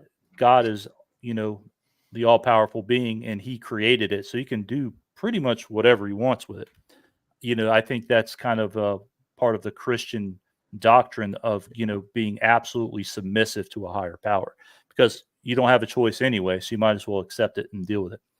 Well, So I have to ask you, are you Trinitarian? Do you believe the equal parts of God, Son, and Spirit? yeah, I mean, that's biblical. Absolutely. Okay. Yeah. So that's my whole thing. One of the many little facets of like, well, that's why I don't believe, is because like the Bible's all encompassing. And I think, unfortunately, a lot of people separate Old Testament God from Jesus. And it's like, no. Jesus was there casting hellfire on Sodom and Gomorrah, flooding the earth. He's one of the three. It's eternal. So you have to think of Jesus as the Old Testament. And I think people don't. And that's, well, just like he said, Jesus, we'll get off topic for just a second, but Jesus said, I came to fulfill the law. So, he created the new covenant with man, so you didn't have to go into the temple and, you would have direct access to God, as opposed to what it was previously. That's why after, during the crucifixion, the curtain in the Holy of Holies was torn, that sort of thing. So a person could have access to God, and it wasn't, a complete separation from, what you would have to be as far as a high priest to go in or whatever. So yeah, but there's certainly a lot of stuff. Again, like with whether it's Old Testament, like you're looking at a God and you're trying to explain it to people like, yeah, one of the plagues on Egypt was he killed the firstborn son of every Egyptian, right? As part of a plague. Or you could even go to the New Testament and look at Revelation and say, yeah, God's saying he's going to wipe out 2/3 of the population within a span of 3.5 years. and he's going to do it in very creative ways. Bowls of wrath, horns, trumpets, seals. He's going to just go all out. So, I mean, you can certainly look at, things in a different way as far as like, okay, how are you going to do this? And I'll just say this, and I'll leave the theology conversation. No. I just wanted you to know, like, I get in this kind of stuff a lot on my No, channel, but I'll just say, because I think at the end of the day, for me, it's quite simple. I think one of the things, as far as Christians and in Christianity in general, get bogged down in is theology. Because there's so much that a person can look at and be like, well, how can you believe if your God does this or the God does that? And I told you, I believe he's an all-powerful, all-knowing, omnipotent being who can do whatever with his creation that he chooses.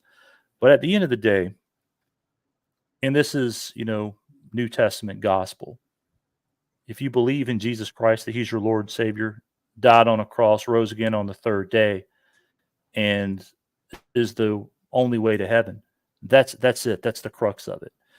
And if you believe that, that and that alone is going to get you into heaven. And it's just that simple. Everything else, I guess, is just a bonus or whatever. But that's really all you need to believe. And I think that gets lost in a lot of ways. And I think it's fair to say, like, I'm in Texas, right? We've got so many mega churches, like Houston's the home of that Joel Osteen fella. All these types of people who are out to monetize God. I mean, it's an industry. I think we can safely say, anybody who's a unbiased observer can say Christianity has been completely monetized by a whole bunch of people in a whole bunch of different ways. And it's sick. I mean, I look at it as a Christian person and say, this is sick and this is disgusting and this should never happen. But can I control that? No. But I mean, you look at folks who will preach any and everything, but at the end of the day, Christianity is incredibly simple. The way to get to heaven is incredibly simple. And either people don't want to believe that it can be that simple because they've been told their whole life, hey, you've got to believe this, you've got to do that, whether it's, Catholicism, or whether it's parts of, different things in from the Protestant side, or whether you're Amish or like some Mennonite or whatever the case may be. And it really is just that simple. And I think as time goes on, people want things to be more complicated than it truly is. But, that's unfortunate. But I mean, like, I'll leave it at that, because again, anything above and beyond that, if I'm sitting down with a believer, that's my first question. And really, that's the only thing that matters. And then if you want to have a discussion about, the wrath of God and, Genesis to Revelation, or, how people reacted to certain things, or morality or whatever, you can certainly have that conversation. But the principle and the bedrock point of agreement, has got to be the, life, death, and resurrection of Jesus. But I'll leave it at that. No, I appreciate it, man. Like I said, I love having these kind of conversations. I'm always having to clarify things with Rookie that's like never done this stuff. And to the best of my ability, I don't try to obfuscate. I definitely have my perspective where it's like, oh, this is silly to me in this point, whatever. But I try to be thoroughly honest. If Rookie became a convert, like I said something that something clicked, and he's like, fuck, I gotta start reading the Bible, gotta go to church. We're like, cool. We disagree, but Well, I mean, I'll be the first one to tell you. I mean, I want people to be knowledgeable. I really hate blind following, because that's like, because I mean, I'll be transparent with you. I haven't been to church since I was in grade school. Do I believe the Bible any less? No. But I grew up in the South. I grew up in South Georgia, and the church was probably one of the most uncomfortable places I had ever been. It was very social. There were a lot of cliques, and it wasn't, kind of like an all-encompassing, all-welcoming, body of people. It felt like it was like any other club or any other thing out there. And if you weren't part of, this group or a certain socioeconomic status or whatever the case may be, you were maybe thought as lesser than, or people wouldn't want to associate you with you as much. And that completely turned me off. And I kind of took it as a sign from God. I was living in Iowa at the time. And again, I'm from Georgia, and I hadn't been to church in a long time, but I felt convicted to go. Are you a military kid? No. I just professionally, I've moved all over the country Okay. in the last 20 years. But anyway, I'm living in Iowa at the time, and I go to church. It's been over a decade. I mean, a long, long time. And the pastor was up giving a sermon, and he said, I went to Georgia, and how many of y'all want to go to Georgia in the summertime? I just hated it. And I was thinking, your only visitor in the church that day was from Georgia. And that's the message that you gave. And I told him that walking out the door. I was like, that's a sign from God. I do not need to be going back to church. And I haven't been since. And it's been 9 years. So, yeah, do you have to? Absolutely not. But again, I think it comes down to one thing and one thing only. And that particular aspect of it is a must. I mean, it's absolute. But after that, yeah, not much else matters after that point. And I think that's kind of the only way to look at it, and how you choose to, have your personal relationship with God, because it's not a textbook, right? It's a relationship. If you believe in Jesus and the Lord and believe in a living, breathing God, your relationship with that person, that being, or however you want to say it, is your relationship, just like you would have a relationship with any other individual person. So, obviously the Bible is there as a guide as far as the word of God, the living, breathing word of God. But I do believe at the end of the day, it's just that simple. No, it's interesting. Clearly I might be a bit influenced from Catholicism, but I definitely think, given the prehistory of Christendom with the Jews, that you need organization, you need people devoted to interpret the best of their ability with context. But it also is individual. It's a weird duality, I think, for sure.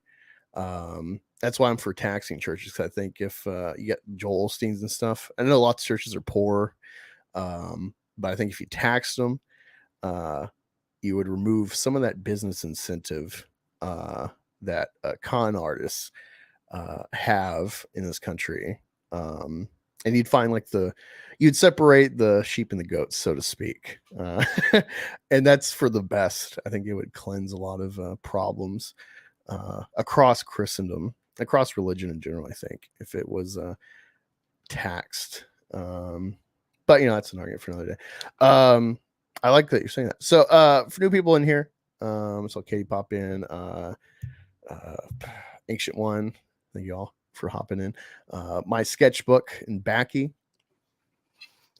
We just started this. It's a video from the Soska Sisters' own YouTube channel called, I guess this is supposed to be like a blood drive thing. This is a Newish Testament. I guess they're giving their take on the Bible or something. And they preface this where it's like, searching for inspiration, we turn to our favorite horror book from childhood, the Bible.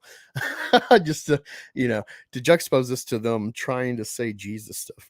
No, I got someone trying to find a clip of them talking about their history and Catholicism and berating it and stuff. So we'll dig into this.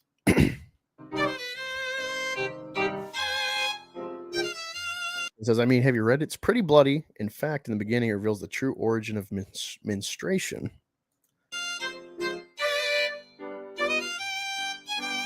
Wait, does it say that? I know it says childbirth will be pain, but I feel like God made us. There's no definition in the Bible of after this fall of man, you have buttholes and urethras and menstruation. I feel like that was just going to be a normal facet, within the context of the creation story. Like waste would be a thing. Obviously, it's not in there, but my personal belief, and I think there's no reason to think otherwise. When Adam and Eve were in the garden, they were given the gift of immortality. And if you're there to populate the earth, you certainly can't do it in the normal human life cycle, right? A woman, if you're pregnant for 9 months, you're not going to populate the world. If you're only got 20, 30 years tops, unless you're like a fucking Duggar or something who's popping out like kids Or like constantly. Rachel. Something like that. So, if you are supposed to be populating the earth, I think there were, supernatural things that were going on that allowed them to do so. And yeah. So, I mean, yeah, it's certainly there as far as like how they describe, I guess that's one way to put it. It talks about, like child labor and, childbirth and stuff like that. And yeah, I mean, it's there, but, that's one way to look at it, that it explains menstruation. See, this is a feminist slant. Mm-hmm. They're intensive trans activist feminists. They loathe God. They're saying it with their own work on their own channel. Again, 6 years ago, so they might have found light just all of a sudden for Yaira.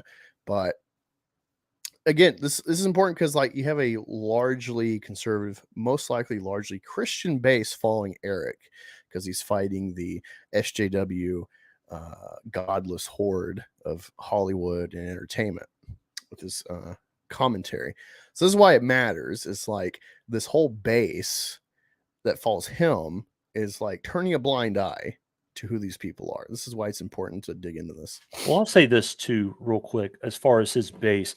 Again, you've got the people who are on Twitter and on YouTube, but I think that just like from the detractor space, everybody is not on Twitter and social media detracting or not detracting or showing support in the numbers that are truly reflective, right? Because if that would have been the case, there would be just thousands and thousands of people watching Eric's videos, offering support. Instead, it's like the same handful of people who are going to bat for Eric on a regular basis. Just like there's a detractor sphere of people who are, larger in population, but still fairly limited compared to the thousands of people, for example, who participated in the Alpha Core campaign. So, yeah, there's certainly the silent majority on both sides of the aisle in that regard.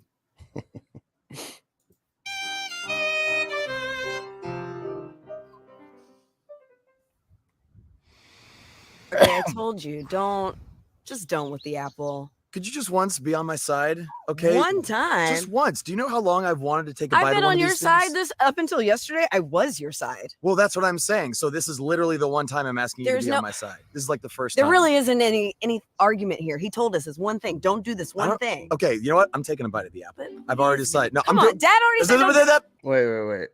So they're already obfuscating the story and making it Adam's responsibility.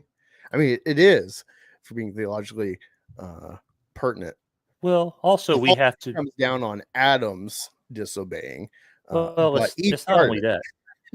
we have to look at the biblical accuracy of this thing. It wasn't until after the fall of man that they realized that they were naked, right?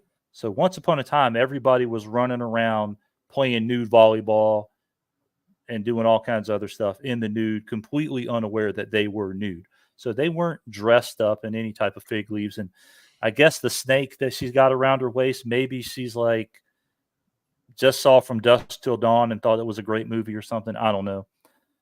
And thought Selma Hayek looked really good with that snake around her. But yeah. Well, I think the figs are just for YouTube safety, censorship, but yeah, it's like the way they're framing the conversation is already disingenuously representing the story. And this again coming from an atheist. Again, I just want accuracy when you're arguing points. Whenever I talk to Rookie, I try to very much honestly separate this is what's in the book versus this is my slant reading the book. And I try to be very clear with y'all as well. That's why I always preface, I used to be this. This is how I look at arguments in faith, Christendom, being Catholic.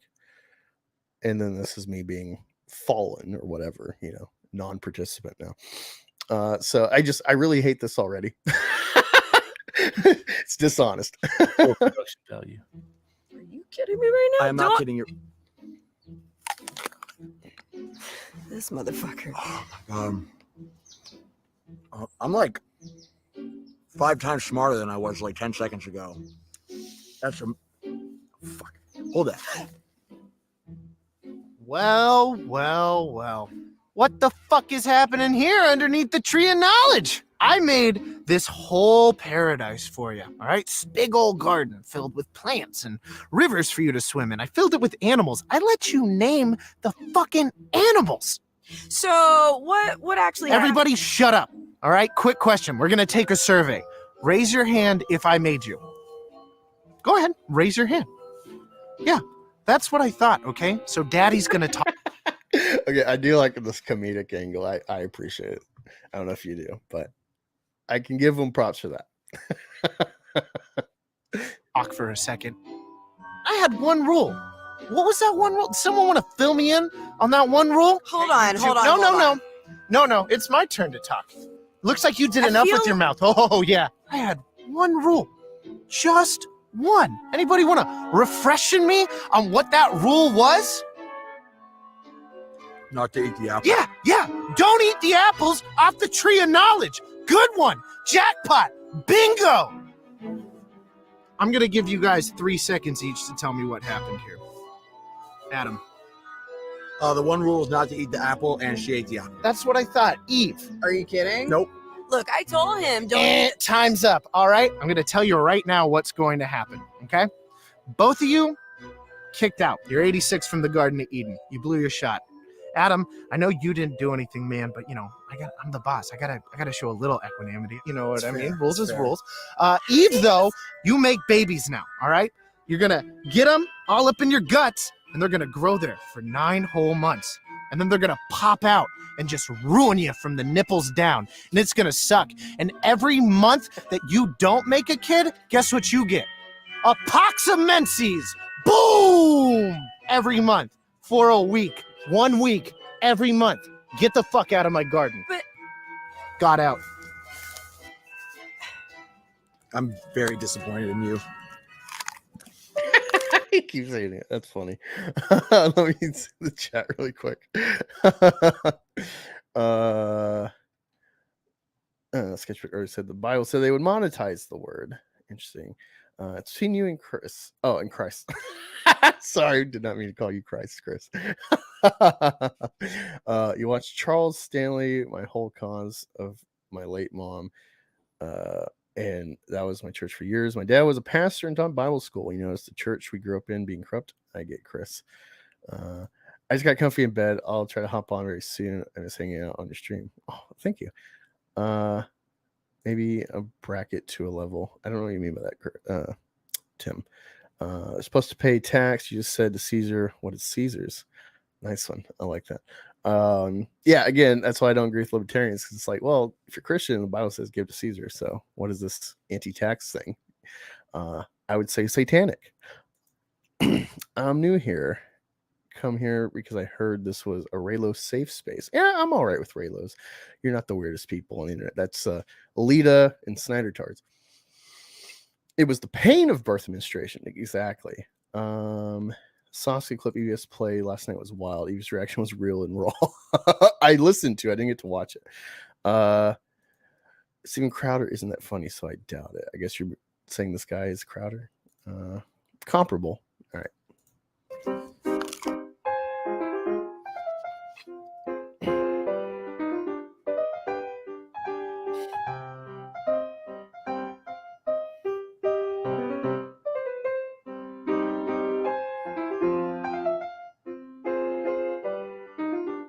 You see, they're framing all this like pain is because of God, because of men, and he will rule over you. See, they're loathing the patriarchy.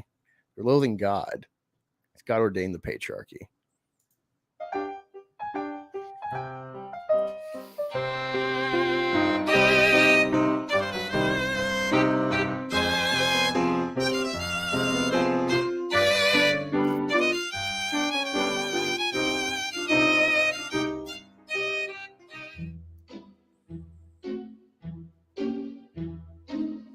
Samson, the Philistines are coming. The Philistines are coming! Shut up.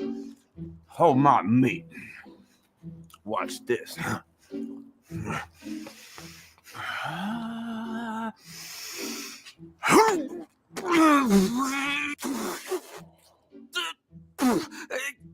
Watch what? Hold on, shut up. Give Come me a on. second. It's coming. What about the roof? No, it's there. Just It's gonna fall. No. Ah. Go ahead. Keep going. Well, Keep going. No. this I don't know Try what again. this never happens. Don't give I up. mean, maybe we could try this in a couple minutes. Maybe just like give me a second. Give me. Come on. Hey. Just so you know, this is they've lost the funny for me thus far now. This is the people that Rippa hired to be his lore masters. Just to preface.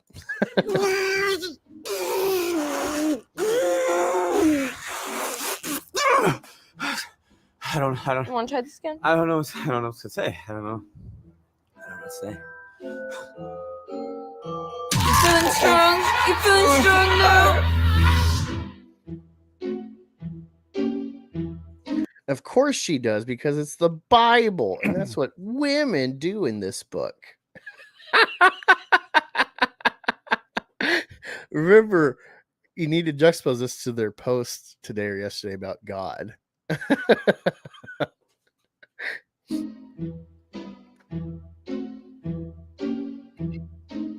It's a miracle. See, so it's like I was telling you before. This weird ghost came into my room and just kind of like climbed into bed and started forcing himself on me. And I'm like, what are you doing? Like right now. And he didn't even ask. He just kept on going. And like, he wanted some shit to come through me. And it was all weird. And I thought, wow, that's just a freaky way to lose your virginity. Like, Miracle. So they're framing this as God raped Mary. These Christians. These good Christian women.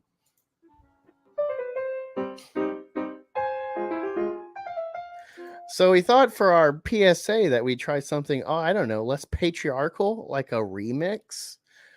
They're trying to rewrite the Bible. Again, it's titled The Newish Testament. I can't Calm believe you. down, God, Adam. God had one Fine. rule, and that was not to eat the fruit. Hello, my children. Oh, Eve.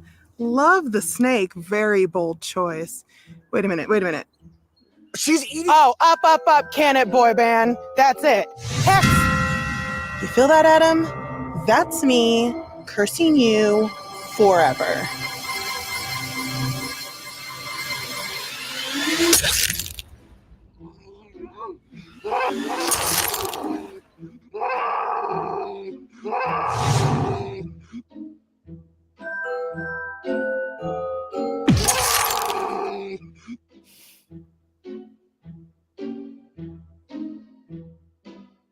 You know me, even on our wedding night, I didn't give it up. And then this just ghost comes into my room like a friggin' mist and talking about the last coming and the first coming, and then just starts coming, and it's just bam, just I wake up and it's just kicking. well, how's that going for you? I mean, How are you enjoying this, Chris? I mean, I can appreciate it for what it is, but I mean, I look at this as just silly. And I mean, it's not offensive. It's just hard to take this seriously. It's like, if you're going to try to be humorous, I mean, be humorous. I mean, even from a very objective standpoint, I can't even look at, like, the first segment, I could kind of laugh, right? I was like, okay, that's funny. Humor. But then I'm just like, this is just bizarre. I was like, yeah, I mean, what? I don't know. This is who's writing Yaira for the Rippaverse. Born and raised people Don't of you- God. Yeah, they'll leave their politics at the door. The Bible arguably is not even political. I mean, it's got politics in it, with like the movements of the nation of Israel, the Hebrews, their ebb and flow of slavery, subjugation, and triumph. But otherwise, it's like, it's the story of God's people, their trials, and then their Savior born from it to redeem mankind for their wickedness. And they think they need to rewrite it. So let me see if there's a blurb. An irreverent romp to the Garden of Eden on a quest for the origin of the first blood, directed shot, written by James DeWolf and Sharky Stiletto. I feel like I'm trying to understand where they come into this because it's on their I think channel. I guess that they just shared it. Maybe I don't it's know. not something they had anything to do with. It's just weird because this is on their official channel. So I'm trying to understand. Yeah, I think maybe it's just something they shared. I don't know. You seem to be all up in your feelings. Do you feel fat? Because that belly makes you look fat. Do you feel fat? You should feel fat. Well, I think you should pray on it. I think that's what you should do. You should totally pray on that. In fact, I'll pray on that for you. You want me to pray on that for you? You want to pray on that together? Look, can you just get the Are you feeling some type of way? camels? Gotta get rid of this shit.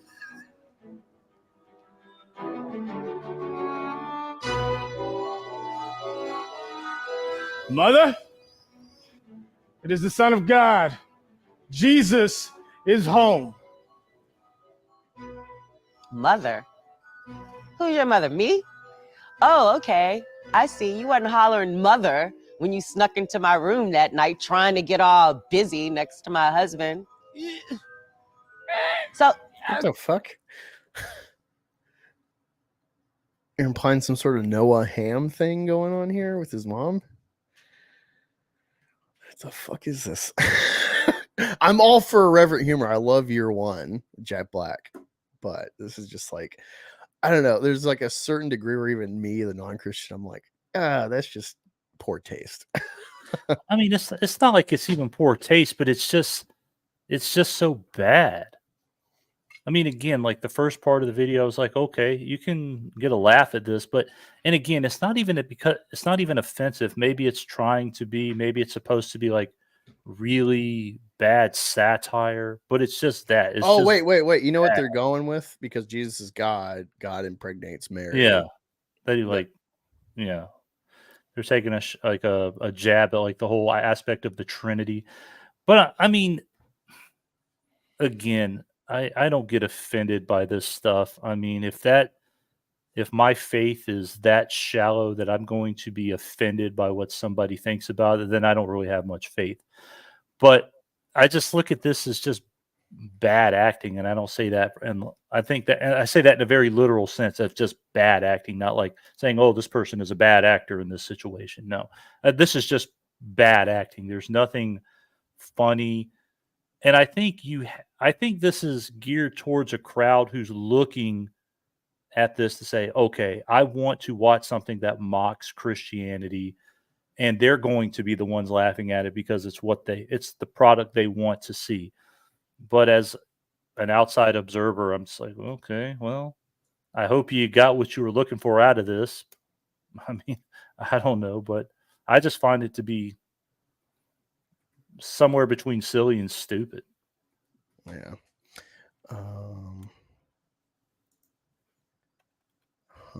Okay. Let's finish this up. Let me get this straight. Are you the son or are you the baby daddy? That wasn't me. Because if you the baby daddy, I'm gonna need some child support. Well, that was me, but it wasn't me. It was more like the Holy Spirit me, and this is the me. You know? Matter of fact, I got a lawyer up in Nazareth. He'll be in touch with you. Oh, gotta get a little love before they, stick me up there. Can't believe I died for this shit.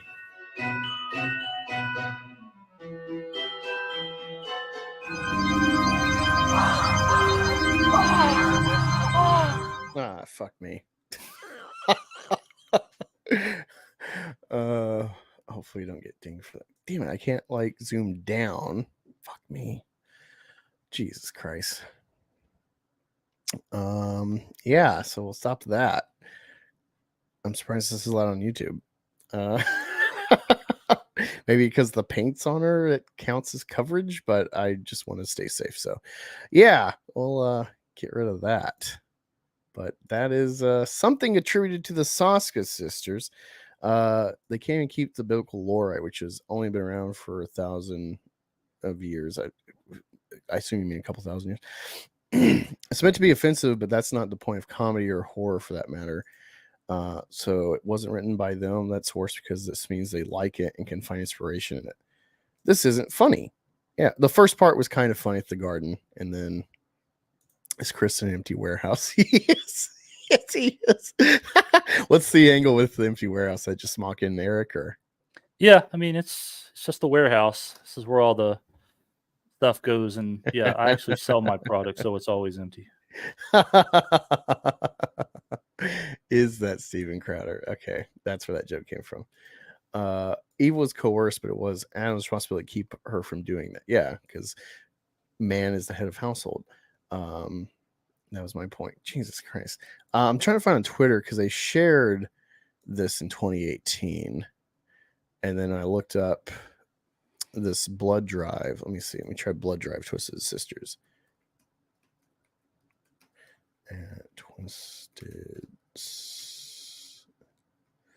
Twisted Twins. That's where I fucked up. Let's see what we got here.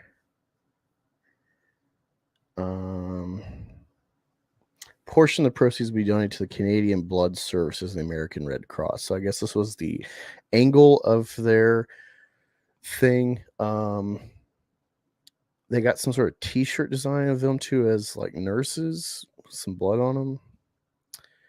So using like the blood horror angle for this blood drive. So I guess it's like a good cause, but I don't see how this would engender more people to here. Let me share the Twitter so you can see what I'm looking at. It's just bizarre, honestly. So this is Terror Threads are limited Twisted Twins out for blood commemorative release. It says design available on men and women's tees, baseball hats, portion for the thing. Axel Braun, who's at least former porn director. He did Captain Marvel and Deadpool that Soska's wrote, which I'm not against. I'm an anti-porn guy. I had mints out on last week, but you know, these are supposed. Yeah, they wrote a porn for Daredevil or for Deadpool. So when was this conversion? That's what's interesting. Within the last 3 weeks. And you got this link that goes to their channel for this. So it's like, I'm assuming there's multiple blood drive videos on their channel. Giving their body of work. It's just like, it's very strange. Yeah. See, there's them sharing one of these blood drives videos. And you get the angle of their body of work. It's feminist, it hates men. Very anti-biblical, honestly. So Chris is good at the business. He's got a warehouse where all the magic happens. Yeah, mine went free too. Awesome. So did you catch the stream today of Eric? No. Yeah, I was gonna look at that. And again, I don't know how long I got you for. I'll keep going regardless. Yeah, go ahead. But yeah, whenever you have to dip out, just let me know. You can head out. But I wanted to look at this raw. I was very disappointed because Evie's talked about A Drink with Crazy and how I guess on the Soska stream he like freaked out when he came in the chat. Mm-hmm. And so he did a video today where it's like a response. Mm-hmm. And I was like, oh boy, this is gonna be a response to EVS, and how he kind of looked like a bitch, and we'll get some Drink with Crazy drama. And then it was just about his chat and his interview, I guess. And I'm like, I was so underwhelmed. So I sent the US, I'm like, hey, here's this. I'm like, never mind. I've actually watched it now. It's fucking nothing about you, unfortunately. So whatever. He's probably gonna, because he's, I guess, one of these leaders of the Iron Age, this like pseudo comic skate. I don't get it. Well, I do get it. These people, you see Iron Age, there's people that want to make an alternative to comic skate while being the same thing. That's without EVS. Do they feel that he's, I mean, again, I watch his streams from time to time because I just find him entertaining. But again, my competence about the space is very low, and my care about it is even lower. So I don't when he starts talking about Cyberfrog or something else, I typically zone out. Or just go find something else. I don't really care. But that's what I don't understand. Are people looking at him as like he's like the de facto leader of this Comicsgate, and he's kind of like the one who is kind of like the shot caller, so to say, that he picks. I think what people goes think and he's who the shot goes. caller, but I mean, EVS owns Comicsgate as a trademark because this one weirdo years ago he really had it out for EVS for some reason. And so at some point he tried to copy, because he's got like what do you call it when like you inherit like trust fund, essentially this trust fund guy who's spoiled. He's also trying to make his own comic, and he has I think successfully made some comics, but no real following. That's not to disparage him, it's just like I think every campaign's made less than 10,000, and he's really had it out for EVS. I don't even really understand why, but I think I've heard this story. Preston Poulter, is the guy. And so he tried to get Comicsgate to then undercut us and have to rebrand, otherwise he could sue everybody under Comicsgate. So that's why EVS owns the trademark. And so if he has to, he will step in and but it's all like a protective thing, because he had the rights, because he's one of the first people to like use Comicsgate title on like YouTube and trading and stuff. So he had that common law, so he just like secured it to protect it and protect us fans in general and possible creators under the banner. But yeah, he's never like, I've never seen him invoke and like ice people out from being able to trade as Comicsgate, even if there's like a fallout. Like Matt Barr seems to be kind of kicked to the curb for his shenanigans with Riley and Mint, and by extension Katie and Tony and others. But I don't think EVS would stop him from saying he's Comicsgate unless he just had some wacky infraction that's like, all right, I gotta stop you from any relation to this brand. But I just think it's because he's like the big name. He's been consistent with his campaigning. He is kind of the place to be if you want a campaign in the sphere. He's like the prime time show spotlight. So and given his history professionally, DC especially, I just think that gives him a lot of draw, and so he kind of is the face of Comicsgate. So I mean, it's a loaded question, I guess, trying to define, is he the god of Comicsgate or the god, whatever. If you look at Comicsgate, I'm sure he's going to pop up first or second. Maybe it might be your boy Zach historically, but yeah. Yeah, like as an outside observer, I look at this indie comic space, especially like when you look at somebody like Eric July, who's kind of obviously he's been successful monetarily, certainly with what he did, but how he got to be that way. And again, it's the following. And I look at almost this space as like a WWE or wrestling promotion, right? You've got your main eventers, you've got your mid-carders, and then you've got your jobbers. And, throughout those ranks, you've got people who I think maybe get pissed. They're like, I'm a jobber, but God, I've got the best technical skills in the ring. I can outwork everybody. I can draw, I can write, I can, go blow for blow with anybody in the business. But they're jobbers because they have zero personality. They've got zero mic skills, zero screen presence. But in a dark match, people are going to really appreciate them. The purists are going to love them and all that stuff.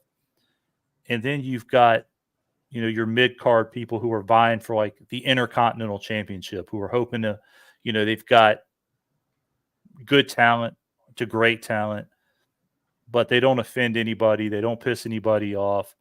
They're kind of like an everyman or whatever. Kind of like that Gunther guy right now who's in the WWE, if you follow that space. No, I quit following WWE, WWF when I was like 2000. I just moved on. It was partially because like my grandparents were really big into wrestling. So I love The Rock and Stone Cold. step grandpa loved the Undertaker, and so I kind of like Kane for the theatrics of his mask. Yeah. And, but yeah, I just kind of naturally fell out of it because I moved away from them back to Oklahoma, and then my mom got remarried, so they just weren't in wrestling at all.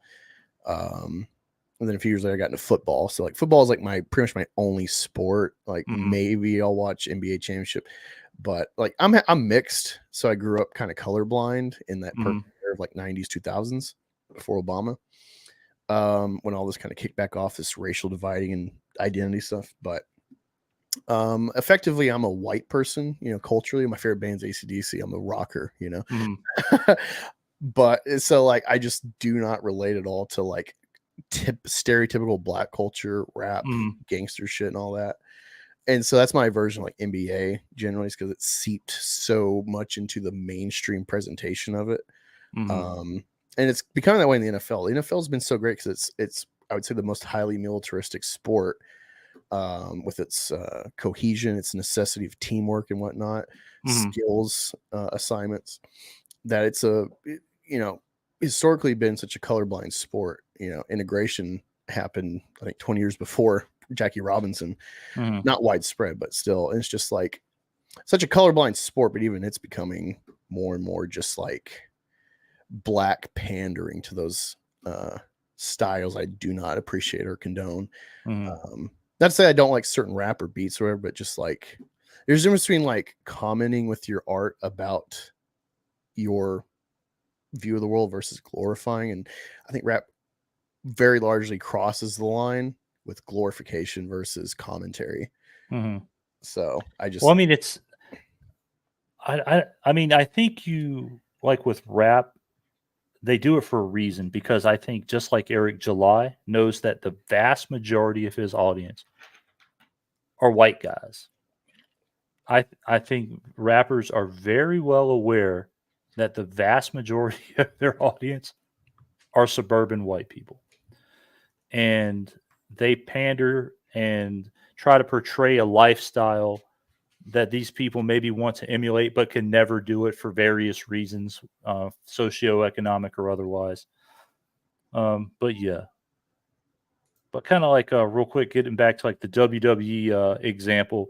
And then you've got people who are like, since you're familiar with like the 2000s, like Attitude Era, like Stone Cold or The Rock, and who are good on the mic, who are good on stream, who are good on camera, and those are the people who are going to, people are going to gravitate towards. And I think, like, for example, the Rippaverse is a good example of you're getting behind the character, you're buying into the character, you're not buying into the art, because depending on who you ask, the art completely sucks.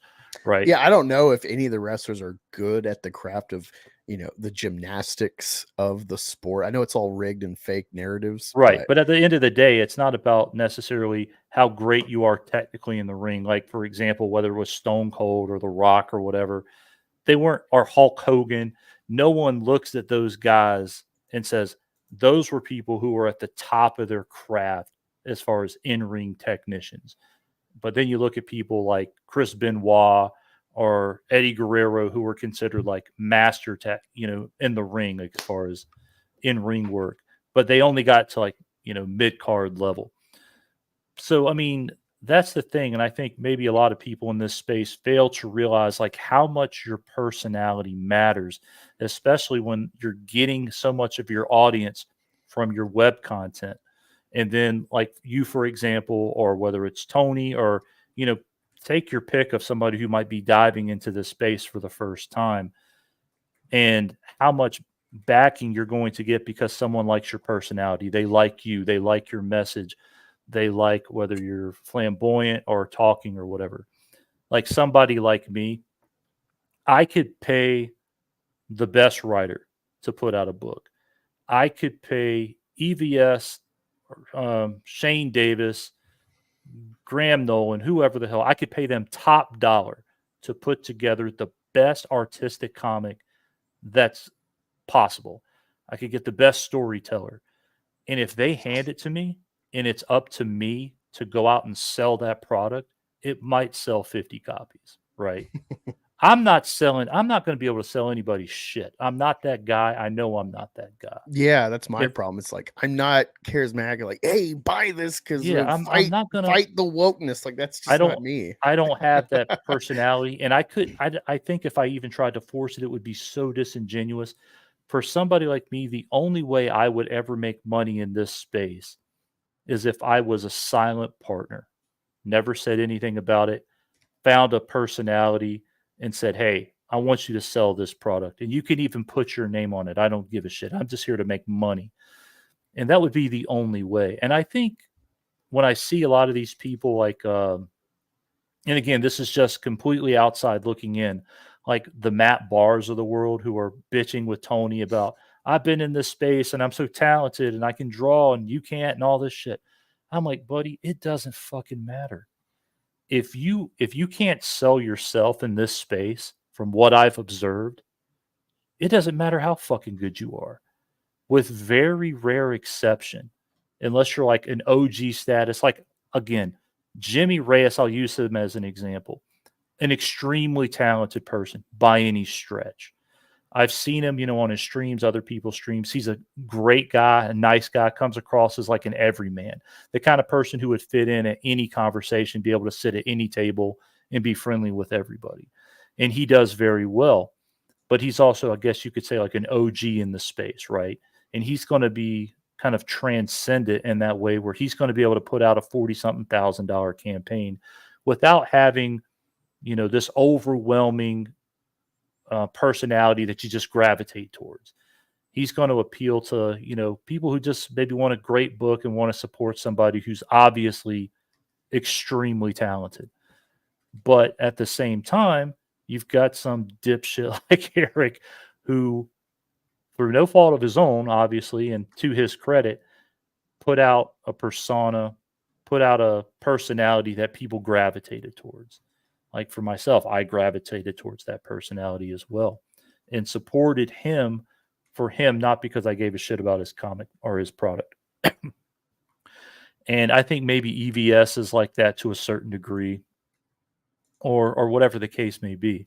But I think that's something in this space that a lot of these people are missing. And when you're looking at them bitching back and forth to each other, I think maybe they don't want to realize it because they think the art and the product is paramount above all else and that they can rise above if they can just put out this amazing looking product, as opposed to like, yeah, I'm extremely talented. But again, this is just me speaking for myself. If I backed Jimmy Reyes, it's because I'm backing him as a person. I can look at his art objectively and say, man, he's an uber talented guy. But I'm a kid from the 80s. I like kind of like animated type stuff, 8-bit type graphics, 16-bit type graphics, and something that has an overt amount of realism just doesn't appeal to me. So I don't really care to back a product. And I mean, I put it on the shelf, but I'm not going to read it. It's not something that appeals to me personally. But just like the Rippaverse, does it appeal to a lot of people? No, but there's a lot of people who bought the book, obviously, like ISOM 1, because of Eric Gela's personality.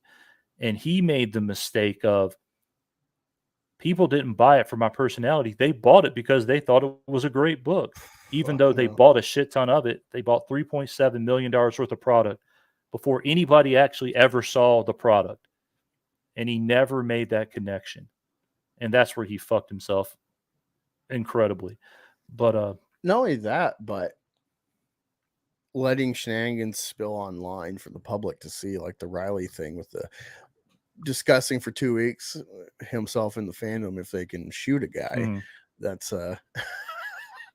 and then also finding out he called the cops and wasted tax dollars that he hates taxes, contributed to the state wasting more money to justify their expenditure. And you know what's interesting? Because I found the police report.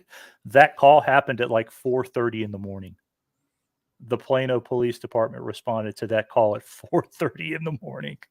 So I don't know how the hell he found out about that. It makes me wonder, did Riley post the video where he saw it? He was like, oh shit, what's going on at the warehouse? That he called the cops and they responded at 4:30 in the morning. I Well, was it's funny like, because holy Riley God. said, if you didn't see it, it's like, man, well, Eric could have just totally clowned me by sharing all my takes, looking like a jackass, but instead he acted like a victim. Yeah, I mean, And like he could have made a funny bit out of it to be like, man, this guy Riley, he drove all the way from Kentucky just to come visit my warehouse, this landmark location in Texas.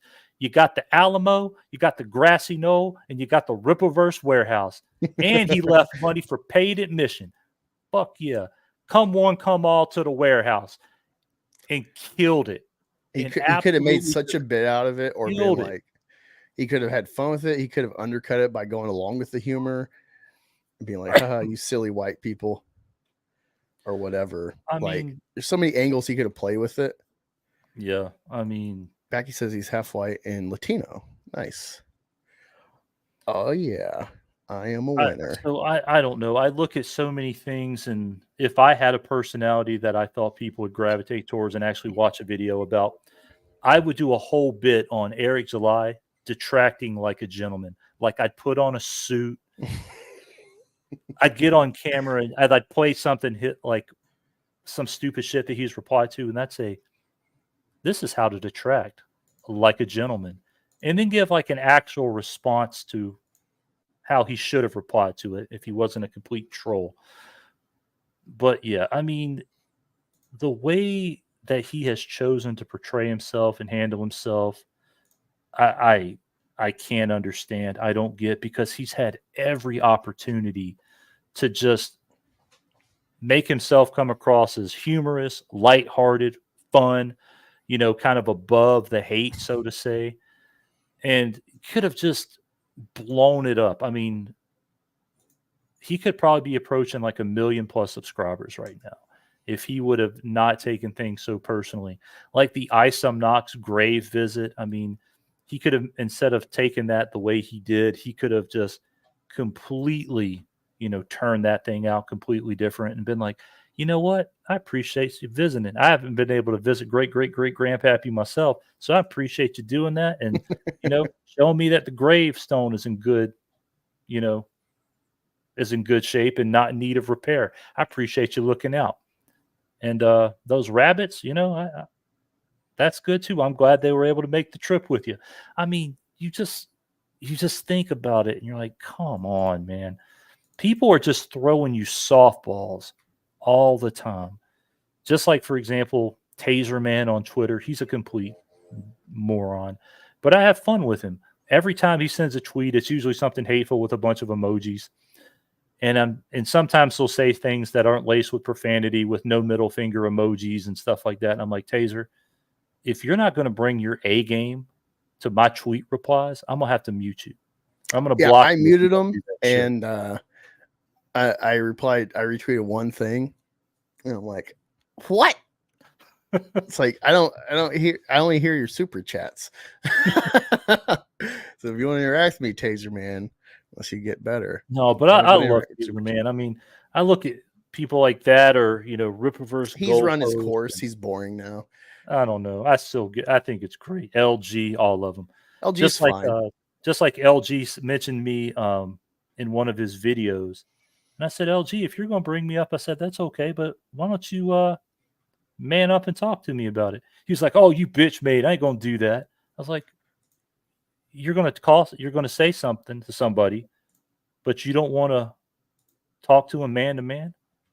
He's like, no, I ain't going to do that. I ain't wasting my time with you. I'm like, okay. Wait.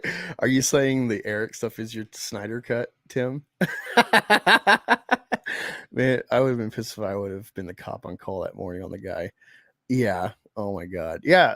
Especially at 4 in the morning. It's probably close to the end of your shift now. You got to probably stay over doing fucking paperwork. This black man is scared of a fat man from Kentucky with comically sized scissors and super chat money. It's funny because I don't know if you saw that clip, but he's like, I think it was on Mercator. Where he's like, what was on the money? He's like, oh, I can't say. Like, he made it sound like some fucking death threat or just like disgusting. And then it turns out we saw the video and it's bunnies. He drew bunnies on the money. That's it. All he had to say, like, oh, he drew bunnies like an idiot. Every opportunity Eric's had to deflate this, he has bolstered it. Fucking just ignore the grave visit. Instead, he has to do a video like, I can't believe what they would do. This is total SJW victimhood. It's hilarious. It's funny because JD Maltman made this clip. You've probably seen it on EVS, but he tweeted this at me before. So let's look at this. And say it over and over and then get other people to believe it, right? It's like this whole, well, he can't take criticism thing. It's like, where did that come from? The way you do it is you go in and warn people, then you get attacked, then they leave. Okay, so remember, good faith, right? Good faith. These are just legit criticisms by the dickhead, by Buster Baxter, just legitimate criticism. You can't handle criticism. This is what he says. He says the way, we talked about this yesterday. He says he jumps off the wall and destroys a brick. That is not something a normal person could do. Batman cannot do that. Oh. Splitting the atom, guys. We're splitting the atom here. We split the atom. He's figured it out. Between maybe a fucking ranch vehicle as well as his own personal vehicle. And the nigga's like, well, those trucks are different colors. I was confused. Like, I don't know if anybody's ever read a Spider-Man comic. It was like, well, that I remember seeing a truck in the first two panels. Consider it this. Consider it a critique of your critique.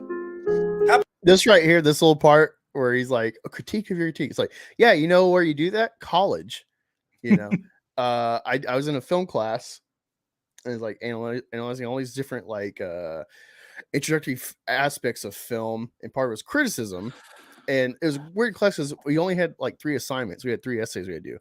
I aced the last one. I fucking killed it. I don't have to dig it up and read it to you because I did it about Nightcrawler and the meaning of Nightcrawler. It's a very introspective video. I miss doing videos like I would do in college, but yeah, we had to watch the F word episode of South Park, the Sons of Anarchy. They call the bikers fags.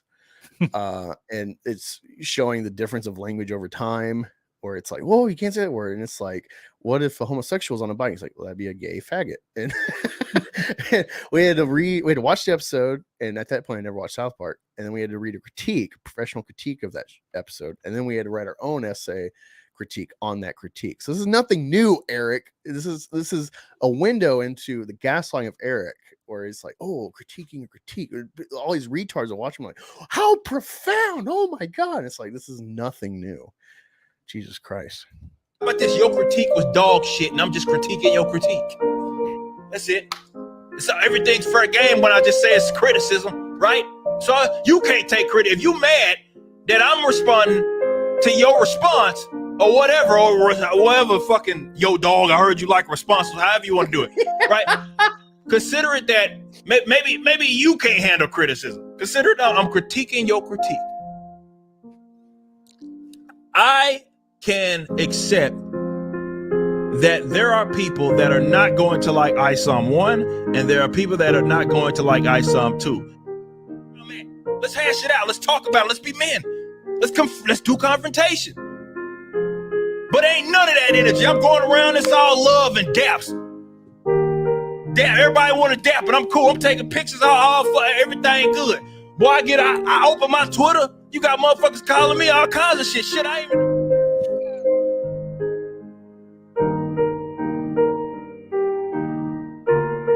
Oh shit, BTM's on here.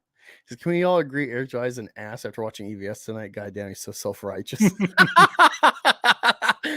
What does Ebonics have to do with your comic sucking balls, Eric? Was this an Eric live video or? This is a compilation by JD Maltman of him spurging out. God damn it, I'm not gonna win that. Fuck. Sorry, I'm trying to win some eBay bids.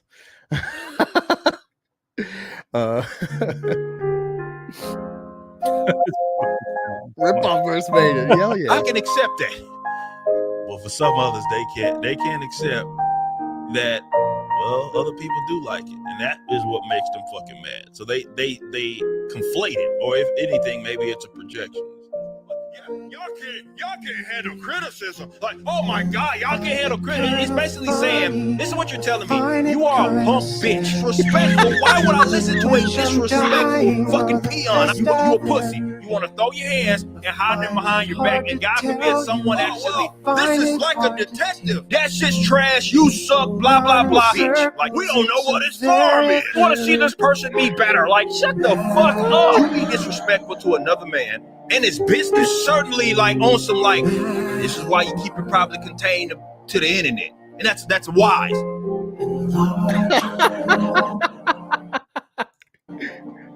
Success is success.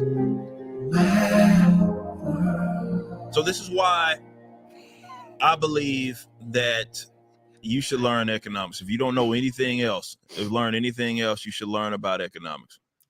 Okay. That is by the great JD Malt Man. Let me put that in the chat so y'all can sub to him. I'm assuming he's hey, you know what? Sketchbook. Shut up. Angus, you're always on eBay when streaming. I can't help when eBayers post shit. All right. I'm on a night schedule, so this is my time to be up anyway. And this idiot has bids ending into midnight and 1 a.m. What a fucking retard. You're losing so much, like this shit. I think I put it back in the box. Damn it. I got a Starfire. Let me share it to y'all what it looks like. Starfire Jim Lee bust. Let me find it. All right, let me share this so you know. Like the statues I have, they're for sale. For profit though. So my house is like a comic store. I put shit on display in my house. I enjoy it. I get my money's worth, but if people buy it, then it's fair game. This is what I won.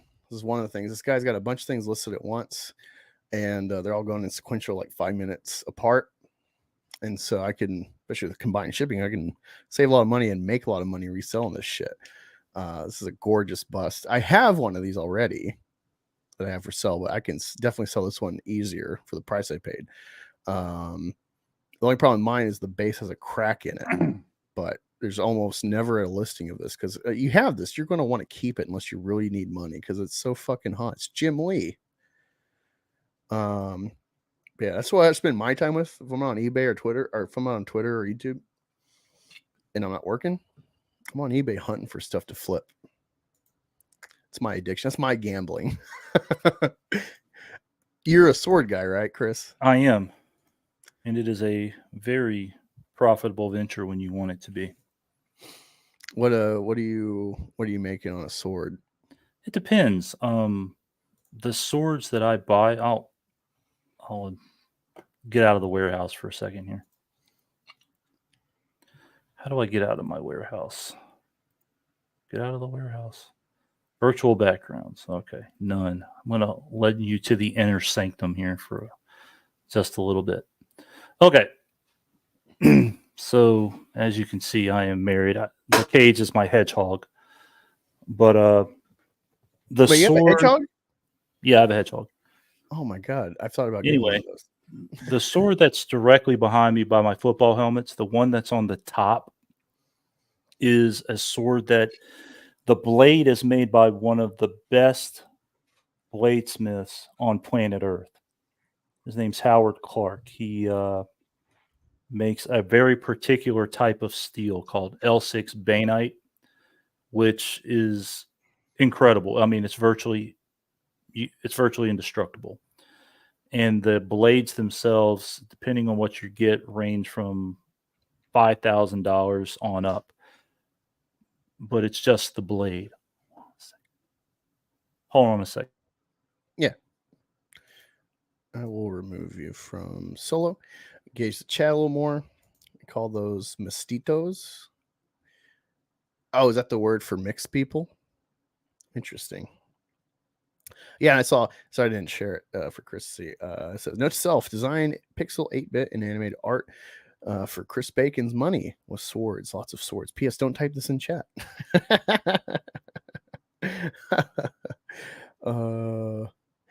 I like this. You're gonna make a comic called Economics, maybe a team. All right. I've been chastised. Apparently, it's past my bedtime. I gotta go. Oh guys. man, well that's fine because we're gonna go over the stream. Whatever. You plug yourself. Can you put your link to the channel? Because I feel like you've had multiple channels. I feel like I went to different channels watching you. Do you have one that's up that I could share? Yeah. And let me mod you. So you're a good guy on this channel. So you can put it in the chat. There you go. All right, you're a mod, so now you can add it to the chat directly. Yeah, again, this isn't stuff that I put a whole lot into as far as this, like the YouTube thing. But whereas the Reddit stuff is where I add most of my stuff. Well, that's fine. Yeah, okay, so I am subbed. Awesome. Second class. All right. Well, All I right, appreciate guys. you coming on, man. I appreciate you, man. But I've got to head out. Yeah, we'll have more in the future. So I appreciate you coming on. I'll right, man. fly this Take it solo easy. unless someone else comes in. All right, man. Thanks a lot. Not a problem. Mhm. That was Chris Bacon, y'all. Go sub to that channel if you haven't already. And he shared his Reddit as well. What's my prediction for Yaira? I don't know now. I'm a bit confused like y'all about Yaira. Oh, shit. I'm glad I looked at the eBay. I almost missed out.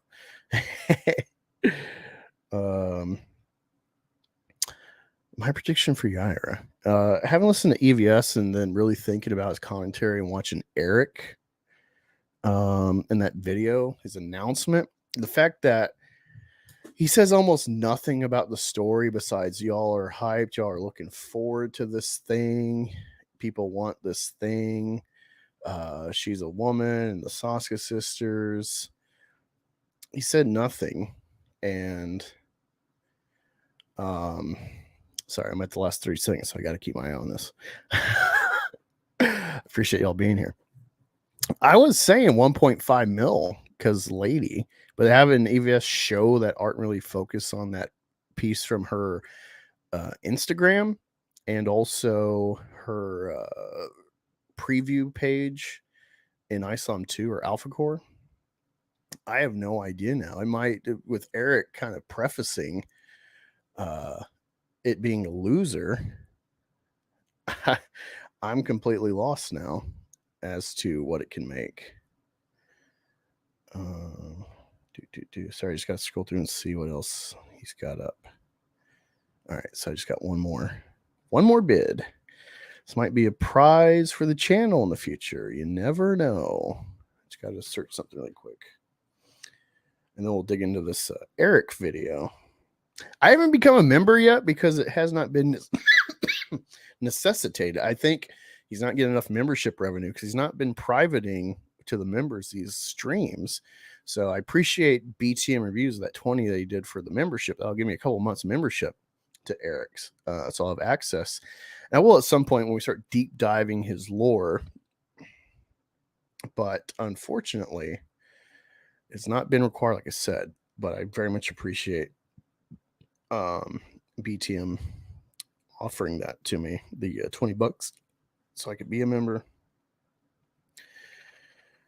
Let me go back. Sweet. Okay.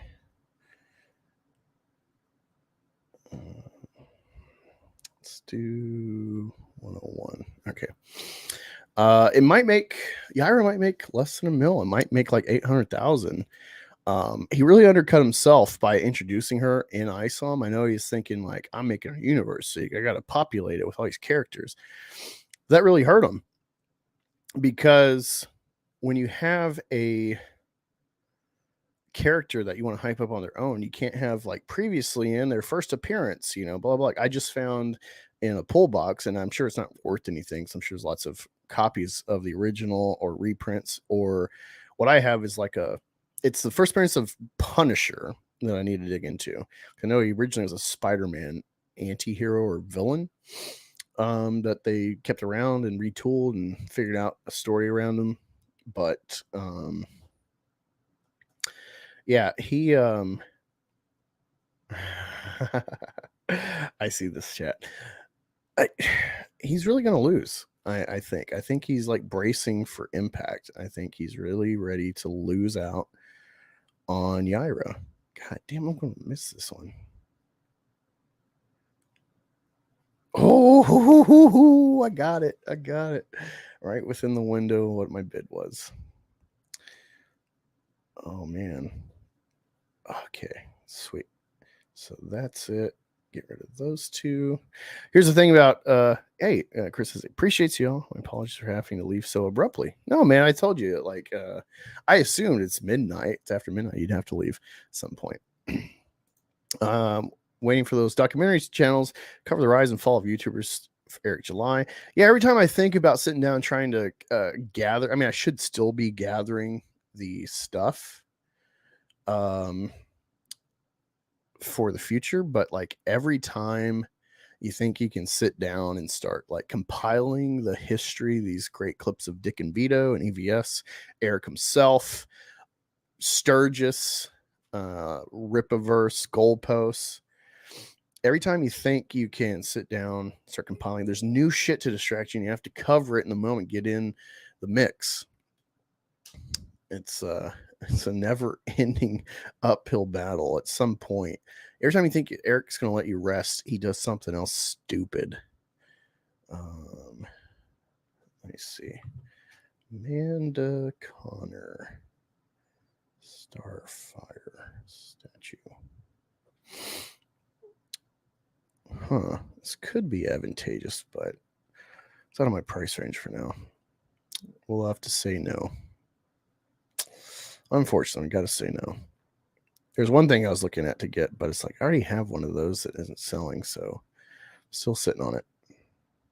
I'm a stubborn eBayer. I'll wait fucking 2 years, 3 years to sell something. I'm not losing. Maybe I should combine stuff, get more eyes on, but yeah, anything I can buy or sell on eBay, just profit goes into either paying bills or putting it in the Meth Gator coffer. So, I got about 2,000 thus far. I need to make a ticker. Let me know what you think. Think about making a ticker for every stream where it shows like the financial state of the Meth Gator coffer. Because roughly, I feel like I need to save about, I could, grab an artist and be like, hey, here's the problem. I don't want to grab an artist for like 1-2 pages and then they get busy and it takes forever.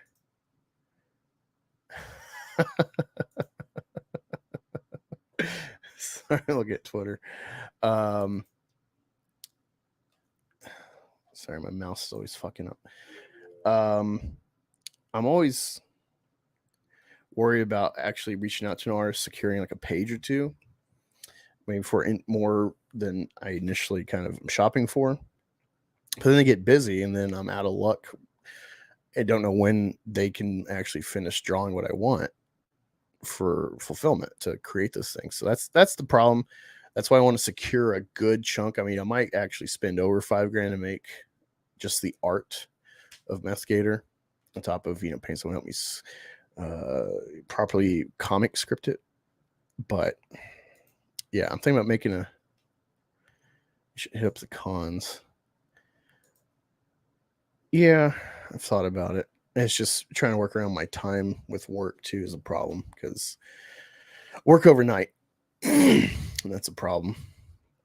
Trying to figure stuff out. Well, I work overnight this month. It's back and forth every month. Every 28 days, I guess, roughly, is night or day. So it's hard to have a consistent schedule on top of the pattern of days. I've learned working in factories, most of them, either you're probably not going to get the pay you want, having a set schedule, or you take the time hack problem and do a lot more, make more, but don't have a consistent schedule. So I got blackout curtains in my bedroom all year now to set myself up. But anyway, long overdue. Let's dig into, well, I guess let's vote on it. People in the chat. Yeah, if you haven't been able to chance, because you have to be a subscriber. You have to be a subscriber to interfere with my chat. Let's get the votes. Should we watch this Eric video? Because I have no idea if any good tidbits are in this stream. It's only an hour. I'm not sure how much we'll dig into. Or do we hop in and stream tonight EVS? Do we watch EVS live? Because he's doing Trashcast. Titled, Get in Your Feety Jammies. Let's watch some dumb Eric July videos. I'm good either way. I mean, EVS is more entertaining. Yeah. Are you in manufacturing? Because they like that shift BS. Yeah. Yeah. I'm in manufacturing. Was previously the last job too. I did like a week or two, maybe 3 weeks in between. So you know, I got fired. I had a really good job. I was a co-lead making products. Again, I don't want to. I'm in Columbus area, so I don't want to like dox myself for any weirdos. But it's doing good. About 3 years in that company, and I was co-lead on my line. And there was texting shenanigans that I did not do. My story's been consistent since day one. They're harassing some of the management staffing, and this one line in particular, giving these like harassing shit. It'd go from like calling the N-word or different, slurs, all the way to like saying to some people, "Hey, let's meet here. Oh, how about we meet here?" And there's like all these like addresses of this guy's like sister that she used to live at. And it's like, I don't know any of y'all. I don't live directly in this area. I don't know any of y'all outside of work. So you've never told me this. I've never dug in. This is like beyond a joke to me, man. That's fucking creepy harassment. And they pinned it down to coincidence shit. I guess the real defining thing was like work was over. I had to go get the forklift to dump trash. I set my phone on the counter like I always do. Go get the forklift, and I go all the way around the building twice to dump into the dump. And then one of them confronts me. I didn't realize it was a confrontation, but he's like, "Hey, did you do this?" And I'm like, "No, man, I've told you, it's not me." And he showed me the timestamp, and I'm like, "Yeah, I was on the forklift, not me. My phone was right there." They didn't buy it. They're like, "Oh, it's too much of a coincidence," and so they were just after me. And then you thought it was over because then there's like after I get confronted, like an hour later, there's like some apology from the texter. And then it starts up again.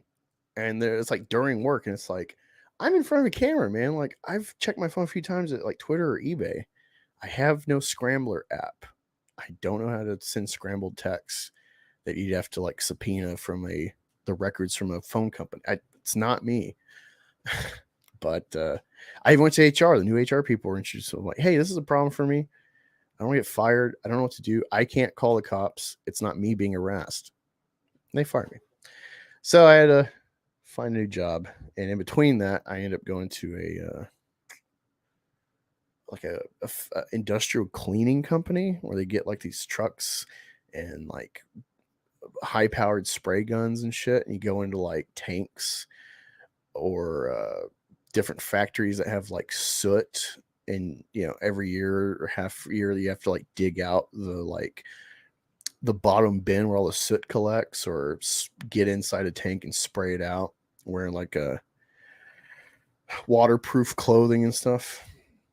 That would have been fine. The pay was all right. It's a bit of a drive. It's like an hour drive to go to work. Oh my God. That stuff was horrible. It was fucking horrible because there was no consistent schedule.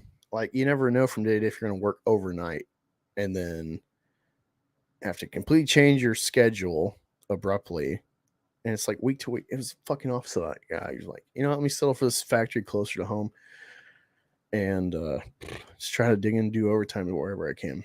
Luckily, I've been able to do some doubles. So that's why I'm consistent. That's why Thursday, All American Movie is going to be in the afternoon because I got to work Thursday. But yeah, let me know. I guess maybe my sketch will be the only one in maybe Backy. Let me know. Do you want me to do this Eric video or do you want me to do EVS? Because naturally kind of got to pull the EVS.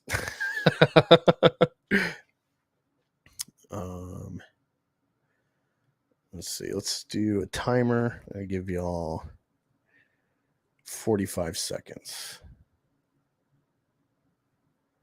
Let's do 45 seconds for y'all to vote. And then we're running with this. I'm just going to flip a coin at this point.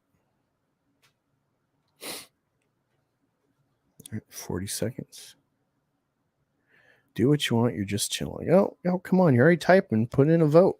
EVS or Eric? Which one are we watching? 30 seconds. I'm going to hydrate. Actually, I'm going to grab my Coke.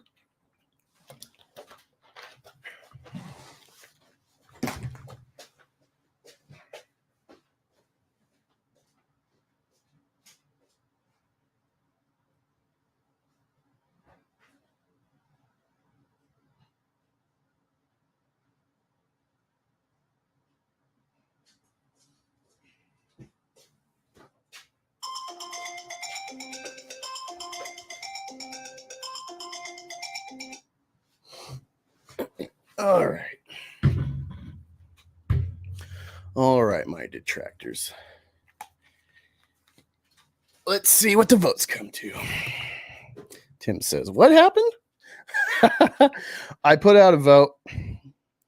Sketchbook said EVS. All right, so we're going to watch EVS instead of Eric. So we're going to stream snipe EVS for some good old entertainment.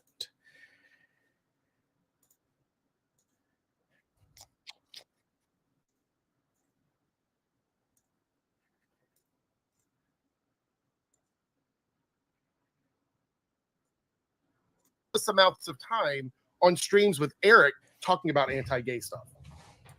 All right, now hold on. Who cares? All right, so Sturgis is clearly mentally handicapped, not a joke. He is. I can't tell the difference between Sturgis and like most of the people on Twitter and YouTube that come after me. I really can't anymore. David Feet says, good morning, Ethan. Good morning, fellow drama. Enjoy your chat. It's almost 7 a.m. here. Don't sleep too late. Hope Andrea gets well soon. Me too. Zedekiah the Actually, I got a super got my chat. beautiful Cyberfrog figure set today. There was also a mummified. I got a super chat EVS because low watermark, the only $10 member thus far, he won the raffle for more deluxe prizes over just a comic. And he hasn't been in the chat since the EVS stream I did. So guys, we are going to super chat. To say what I really mean, how I feel. It's kind of fun. He says, also would love to see BTM reviews on the show. We need to grow his channel. Yeah, I agree. I watched one of his videos today. It was really good. Michael Ferraro says, I'll never ask you to promote my comic. I will, however, ask you to sell a friggin' chicken fry shirt. Next year, I will. Eric Wimberg gifted a membership. Thank you. Strange Signal. Do you do birthday parties? Hail the raccoon. I used to do birthday parties. I used to do caricatures at birthday parties for like $150 an hour. But that was last year. Like this year, I'm just kidding. I was like a kid. Let me see. Juan Wong says, hey, Ethan, I screwed up my.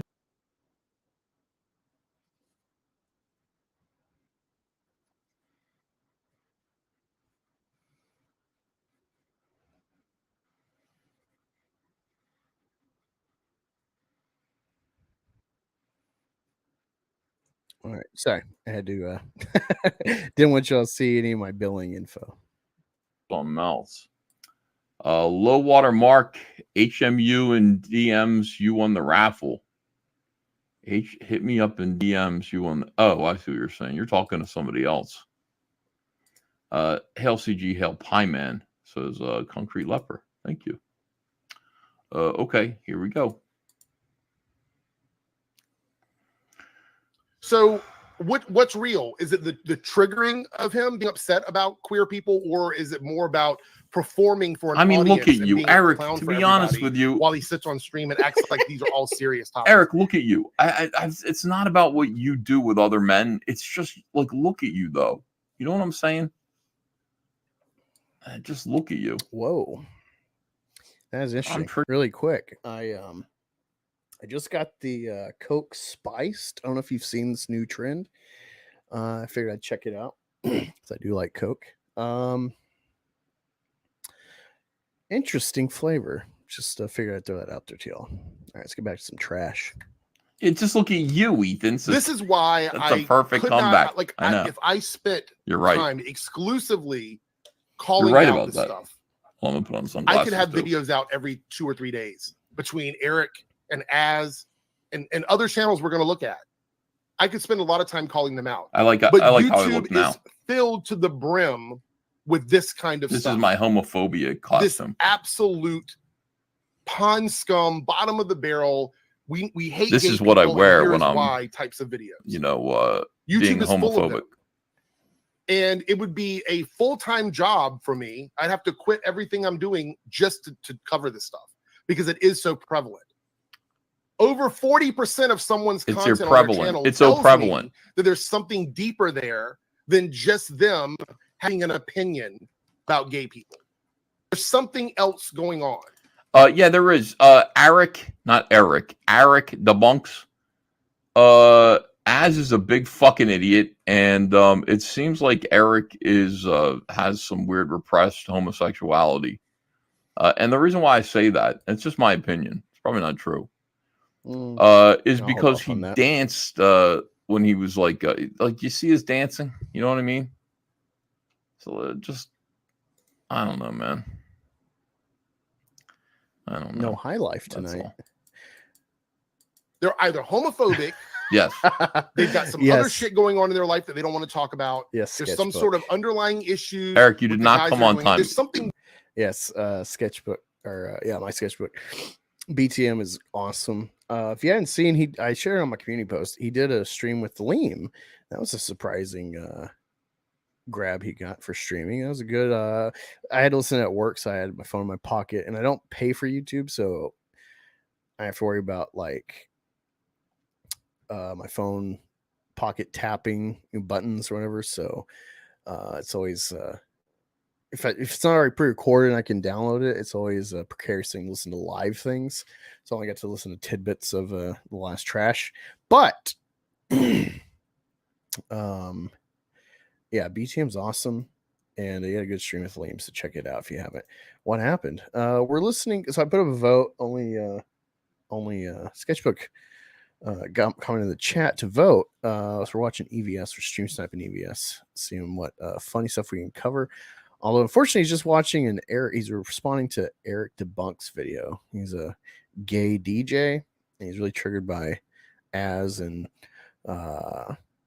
Eric July videos about homophobia. My thing is,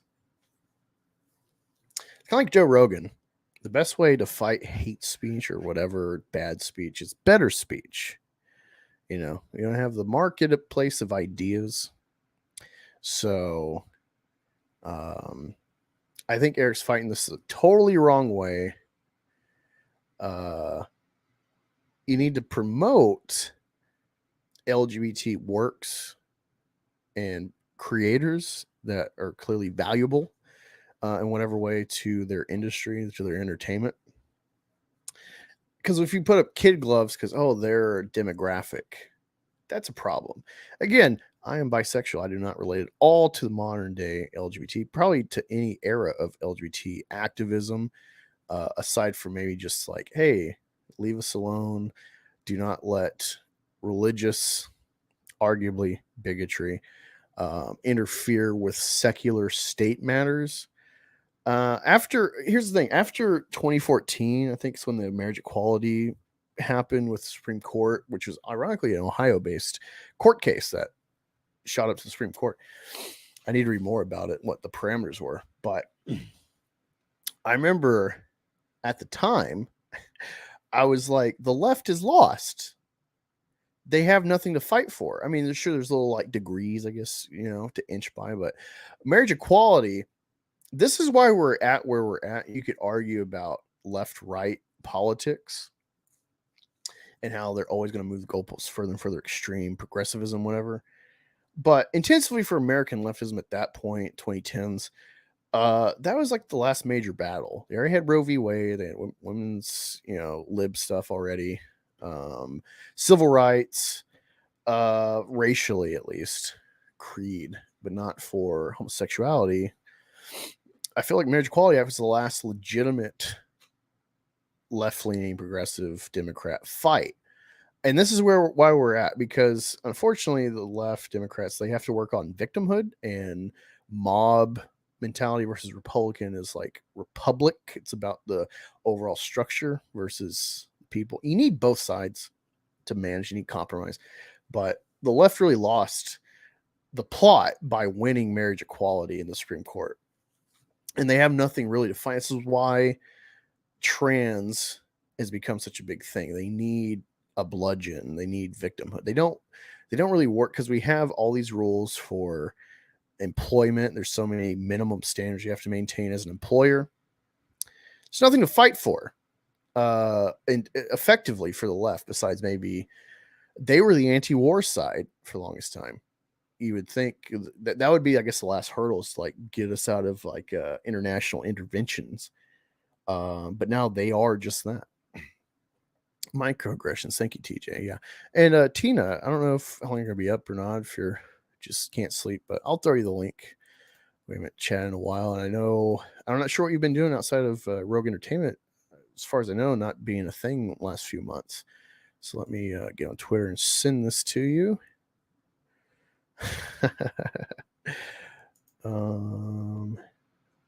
Maybe Liam can join as well. Stream if you wish. Just bullshitting now. Let me find you. Bad Take Bojan. I think that's you on Twitter. Fuck, I gotta go to the Rogue chat and find you. Don't know your handle. Yeah, there you are. Oh, it's just Tina Bojan. Fuck. Huh. How have I never DM'd you? I feel like, it might have been through the Rogue. Anyway, send you the link. Let me see what y'all are saying. Yeah, you just need to promote good stuff. If the creator's gay, that's their business. Dude, I never knew you were bi. Oh yeah, I mean, yeah, like it's not a joke when I say I love the ladies of the cock. It's like, here's the thing. I grew up Christian. Eventually we became Catholic when I was about 12. And it's all from like conservative kind of fundamental Christianity. Because my mom used to be Jehovah's Witness. And I've kind of backtracked.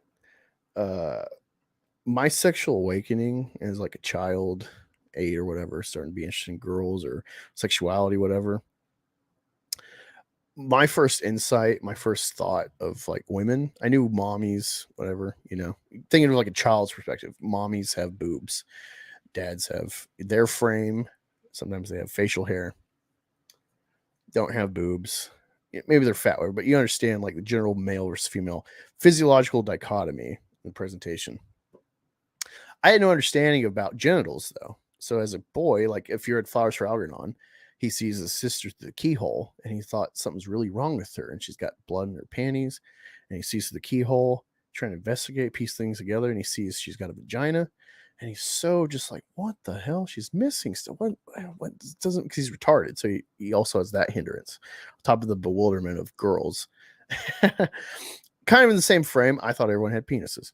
And so I imagine naked women with boobies having penises. And so that's, I guess, the implicit history of my fascination. I didn't, once you get old enough, you're like, oh, girls have vaginas, you have a girlfriend, you have sex. But yeah. Hey, what's up, Liam? Yeah, I sent you the link if you want to join, if you want to fuck off. I do want to have a proper stream with you, reconnect. But yeah, thanks for hopping in the chat, man. Appreciate it. We're just bullshitting. I'm stream sniping EVS because I would watch him anyway off air. Might as well get, I guess, watch time. watching EVS and interact with you in the chat while but I'm not really going to engage this Eric part, this Eric debunks part. He's not really saying anything. We watched a video film last week about Comicsgate, and more or less he said common sense stuff. You've been mostly hanging out on the Sporky News podcast and the Vinny Art channel. My current project's been keeping me up late. What is that? Tell us more, Bad Take Potion. Yeah, and Eric is a nice guy. From what I've seen, I think I interacted with him once. We talked about Sun Spider. It just really bothered me. That's kind of, rip a goalpost trying to mock me and Richard Embry for a stream. And, Eric himself saying be great going into 2024 while also being a effeminate bitch, blocking everybody.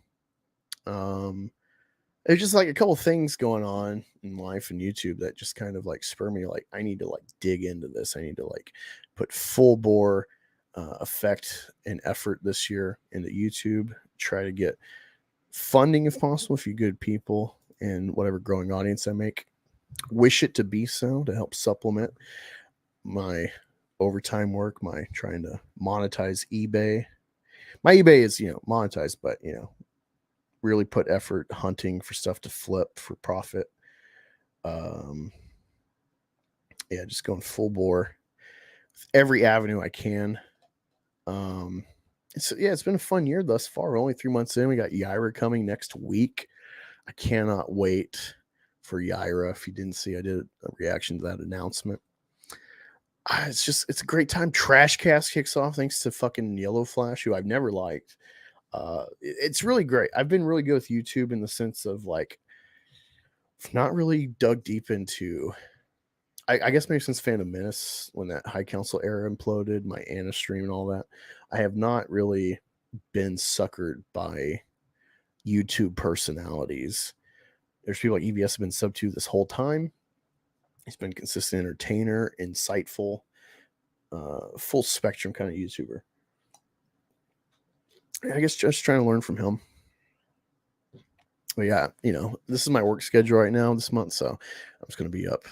But yeah, what are you working on, Liam? I know you got, I guess before we get in this EVS video, let me share. I saw an Indiegogo. I was very interested actually, because I was like, fuck, I missed out on that Dino King. And so you got a campaign again. Dino King Indiegogo. Sorry for my typing out loud annoys good people, but this is something that's kind of come about from Indiegogo. Or sorry, not Indiegogo. Duolingo. I've not done it in a few months. I need to get back into it, but I like learning language when I can. It's a goal of mine to go to like Italy, Greece, and Romania. Italy and Greece because of the Greco-Roman history, but Romania, Vlad the Impaler is my favorite guy in history. So I want to go over that at some point. It's very interesting because Romanian is Latin. It's the forgotten Latin language. It's got some Slavic influence. And when you're on Duolingo, if you haven't used it, when you type stuff out, it used to be like you could spell stuff wrong, but it would understand like, oh, you said I instead of E or whatever, and it would still count it right. But now they got it where it's like, no, you have to know how to spell it right. And so knowing how to accentuate and sound out words, if you haven't seen them in a while, that's where that comes from. But yeah, let's look at the Dino King campaign, Second Chance. I think you got other products as well. I've not had a chance to look over this, but you had a flex goal of 326. You're at 254%. Let me share this. And I appreciate you all hanging out with me. Could just be on EVS's chat, but you're hanging out with me. It's very much appreciated. I'm not a proficient solo streamer, but somehow thus far from feedback, I manage. So this is the Conquest Comics 2023 Second Chance campaign. Let's see what we got in here. So we got Dino King, Edge of Extinction. What if dinosaurs as you knew them never existed? Cover conspiracy 230 million years in the making, when the Shiratori siblings disobey their mother and go beyond the edge of the civilized world. That's cool. You got a Planet of the Apes angle going on here at the Forbidden Zone. They encounter a wandering amnesiac and decide to bring him home. But in doing so, they set in motion a prehistoric disaster that will change the world forever. Featuring art by An Liang, Kanan White, EJ Sue, John Jay, Liam Gray. What, you do art? I didn't know you did any art. I thought you were just a writer. Vinny Tartamella. So that's cool. Then you got Kakashi Murder Dolls Part 1. This is the first printing. In the storm-swept world of Planet Orm, overpopulation has pushed society to its brink in a bid for market dominance. Tartarian scientist birthed the Circean or Circaean crop, a superfood with unintended consequences, winged nightmares that signal the county's demise. I don't know if you want to say county or countries. That might be a little typo for you to fix, Liam. Now it's up to Kakashi, bioengineered scarecrow super soldiers, to shield the dwindling farm communities from the ravages of the Ziz. Huh. So you got like a plague story. Plague prevention. That's interesting. Makes me think of a little bit of like the Vespers, Cyber Frog. I feel like it makes me think of something else too. But I'm at a loss. And Wonder Island, I think this is your first one you did, or maybe it's your second. You did Xenotype. I never got a chance to read it. Embark on a daring adventure of power and mystery to a mythic realm where magic is born, a legendary isle of wonder possessed by frightening powers and superhuman sorcery, where ancient gods govern the turn of the seasons and guide man towards their fate, where the eternal waters of the fountain of youth flow in the shadow of lost civilizations and the wheel of time teeters on the turn of a new age. Demographic, all ages, 4+, so you can get this for your kids. The plague story that's called Kakashi Murder Dolls is 18+, and Dino King is 14+. All right, so he's got 100 available total Dino Kings. Oh, so you can only do one, and then you got Kakashi.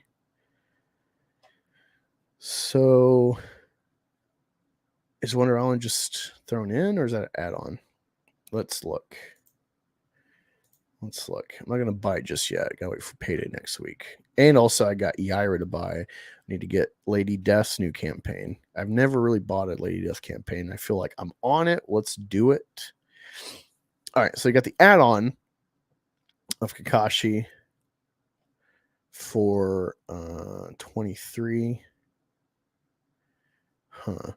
I'm just going to play around with this really quick, see how this works. All right, let's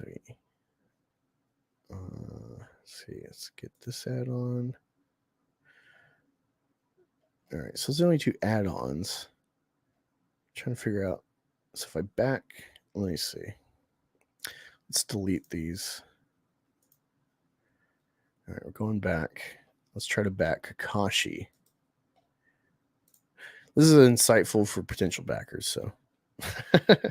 Okay, so it looks like if you wanted to, no, fuck. All right, so where's the Wonder King? You need to fix this, Liam. I don't see the Wonder. I think it's Wonder King is what it's called. Let's delete that. I'm helping you.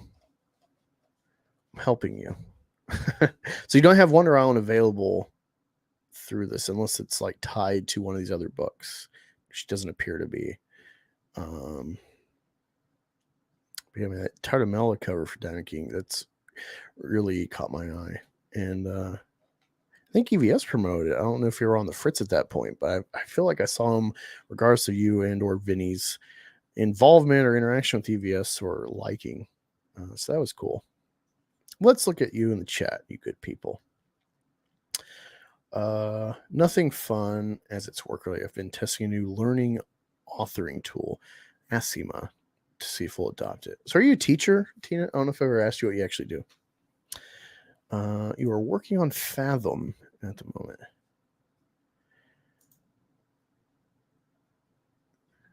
It would normally be on there, but I'm flat out. I'll come on next time for sure. That's fine. I have not printed Wonder Island yet, so it's not on that campaign. Huh, okay. Yeah, no, I wasn't going to dox myself. Do not worry about that, Liam. I'm pretty good about watching out for that. Black Angus. Sorry, I'm checking my checking the bank account, seeing what ranges, what bills I need to pay. See, I need to get the reason I need to get Lady Death pertinent is because the campaign's over in like 2 days. And I want to see what goodies I can get that can be a perk for a member to win. Need members. You can join as little as $1 a month. I have 2 tiers thus far. More members get more. I might expand. Need your input. Need your involvement, though, people. I got a couple. I appreciate it. We need a lot more, though, to make it worthwhile for me to invest in actual, like, giving back to you for rewards, for random raffles, people in the chat. And, you know, like I got this Cyberfrog toy from the campaign from the Cyberfrog 2. I like this piece, but I don't know, it just doesn't work with my background, what I got, you know. So I'm open to, like, you know, letting someone have this. It's kind of like saturated right now to put it on eBay. It'd be cool to just get the money for it, I guess, but yeah, you know, I like to do perks like that, you know, ranging from like say $20 to $50 possible, your choice. But yeah, only got one $10 member thus far. Even $1 helps. And you know, Nicholas McHugh won a Cyberfrog first printing issue 1 from 1996 Harris Comics. So that's something you could get. Let me look at a couple things I got here.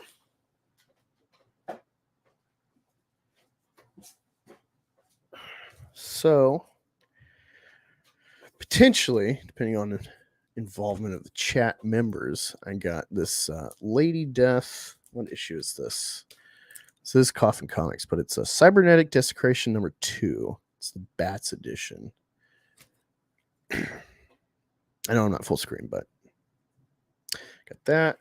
I got a Arthur Adams Red Sonja cover. Even if you don't like Red Sonja, like, it's a fucking cool cover to get of Arthur Adams. I'm going to read these first, though, of course. And then I got this very sexy, I don't know if this is Dan Mendoza himself, but I think it's from his company, Action Lab, Danger Zone. It's Vamp Blade. And I got Brian Azzarello's hardcover Joker. It's got the full series. Not sure how many issues it was. I'm assuming it's like a 3-issue story. I've read it before years ago. I wasn't impressed, but the art itself is fucking amazing. Worth having. It's Lee Barremo. He did the Batman Damned as well, if I'm not mistaken. And then I got an art germ cover of the Rabbit Chick from DC. So those are things that, like, I want to give back to, you know, winners every month, but I need your support. Let's see. Wonder Island's being lettered and stuff. It's not up on the page to buy just yet. That's cool. Are you going to use it for a storefront, I assume? Bad Take Bojan. I'm a full-time instructional designer where I design training for corporate jobs. Just left teaching part-time undergraduate level computer science courses for 15 years. Oh, so you're actually like kind of computer whiz. Fuck, if you could help me figure out OBS to make streams just look better than standard StreamYard, that would be fucking amazing. If you can't, I get it, but oh man, I'd love you to be able to help me out with making the streams just stand out a little more. Help me figure out good little zingers. Let me add this really quick. I do have a video. So unfortunately, Rookie, because I'm through Rookie's account on StreamYard, he added so many clips that it's hard for me to like dig through like what's mine, what's his add-on. Like I always forget this is my little clip when we're detracting Eric. Next important lesson in business. But I got this new clip. Let me add it. This will be for when white people join the stream.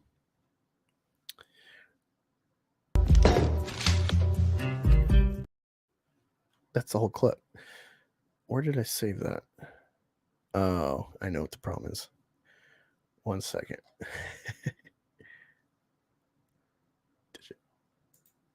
Let me find it. Okay, move this, and I'll show you. This is where white people join.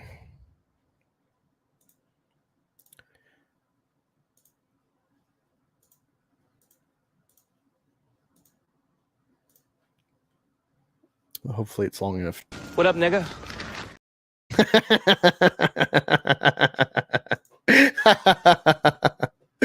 I figure people might like that. Anyway, let me put the link in the chat for people in the future, or people in the current chat if you're wanting to back Liam. Sorry about that, Liam. You're probably like, yeah, where do I go to get these books? You fucking retard. All right, let's go back to EVS. Let's see what he's detracting.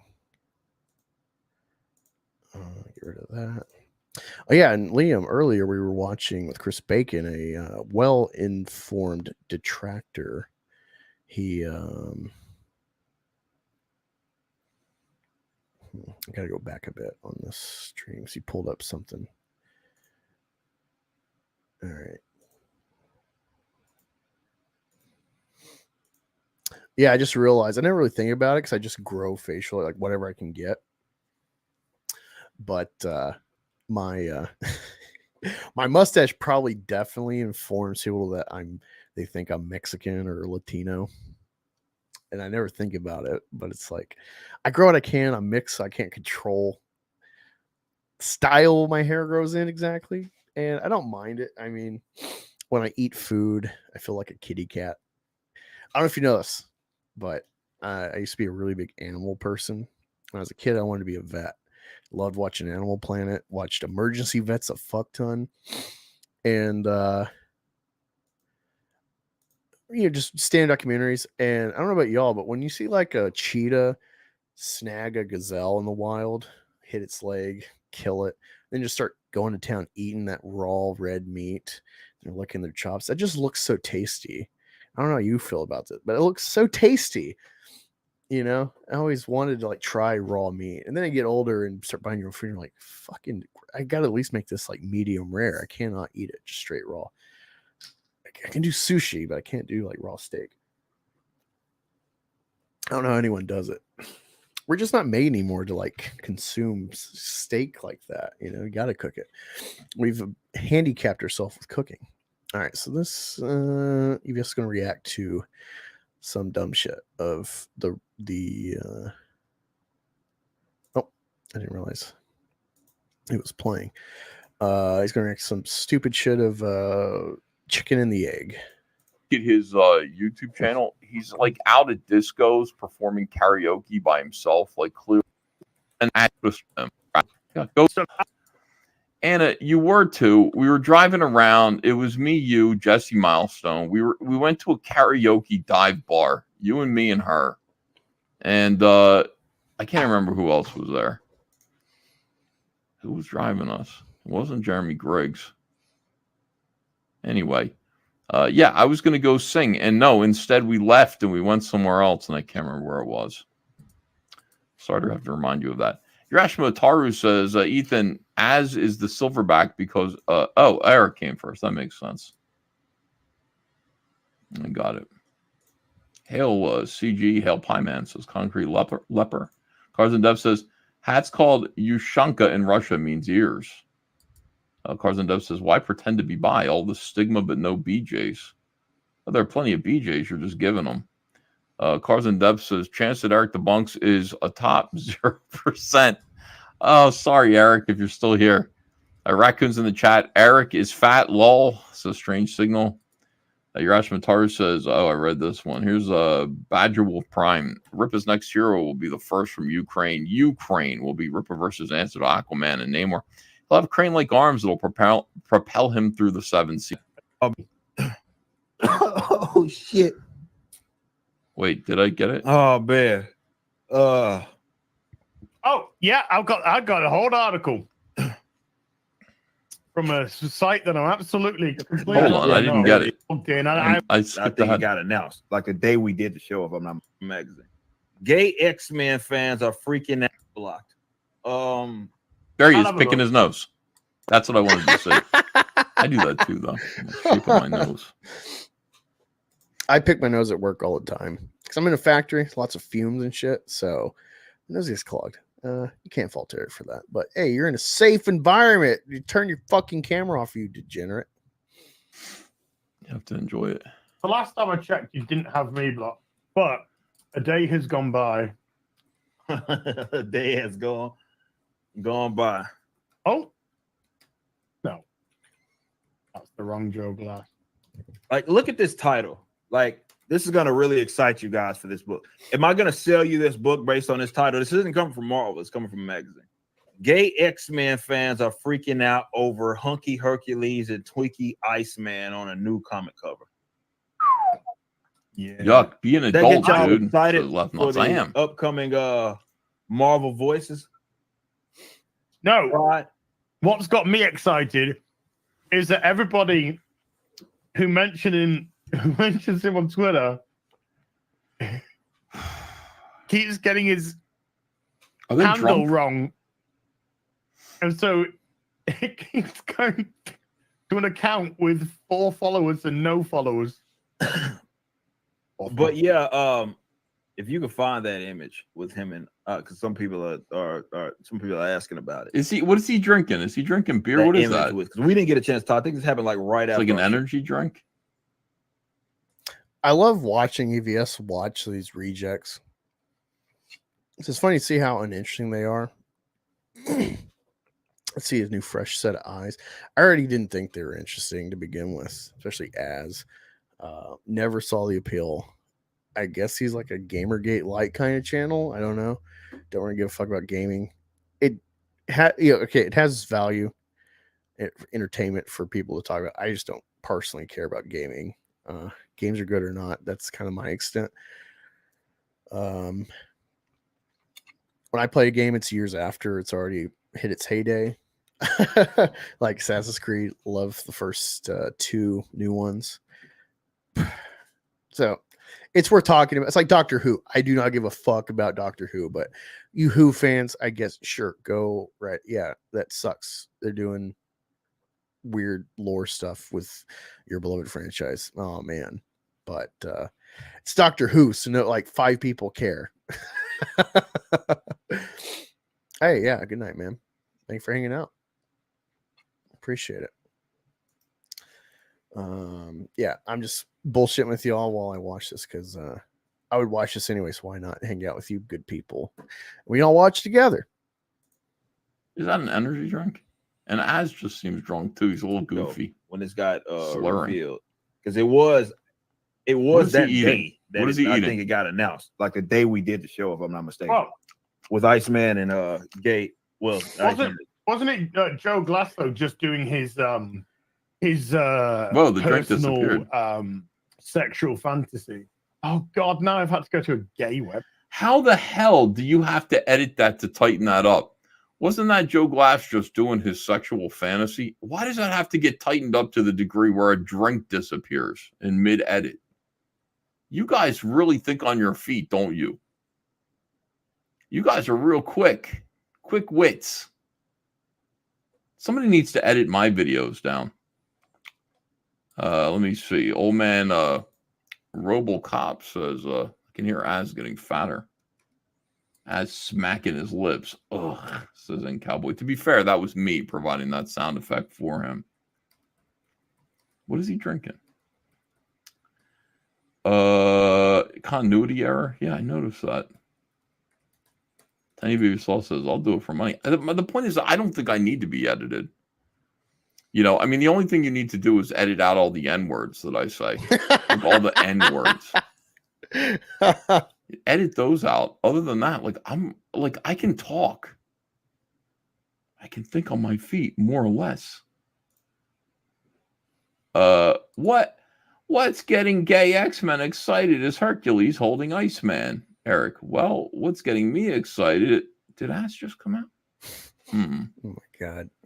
These fucking people. I mean, perhaps.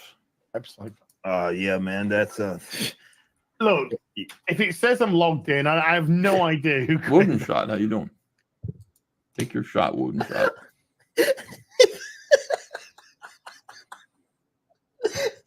Did I miss something? Hold on, let me see this. Personal sexual fantasy. Oh God, now I've had to go to a gay website. Yeah, man, that's You know what? It's great. Az has got to go to a gay website. He types 2 letters and it pops right up instantly. Look, if it says I'm logged in, I have no idea who created that. You're logged in, all right. Oh, that was the joke. I made the joke and he was joking too. He's logged into a gay website. And that's sincere laughter from Eric July. Eric thinks that's hilarious. I've never heard Eric actually laugh before, like for real. I've never heard Eric like actually laugh. Like it's always kind of like he really thinks that's funny. Like, dude, you have a gay website and you're logged into it already. Oh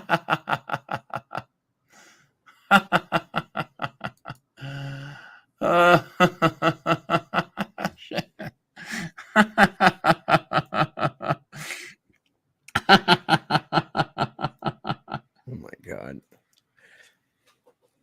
When was the last time I laughed that hard at anything John Malin said? I gotta think about this. Poor To EVS re-examine. watching this shit.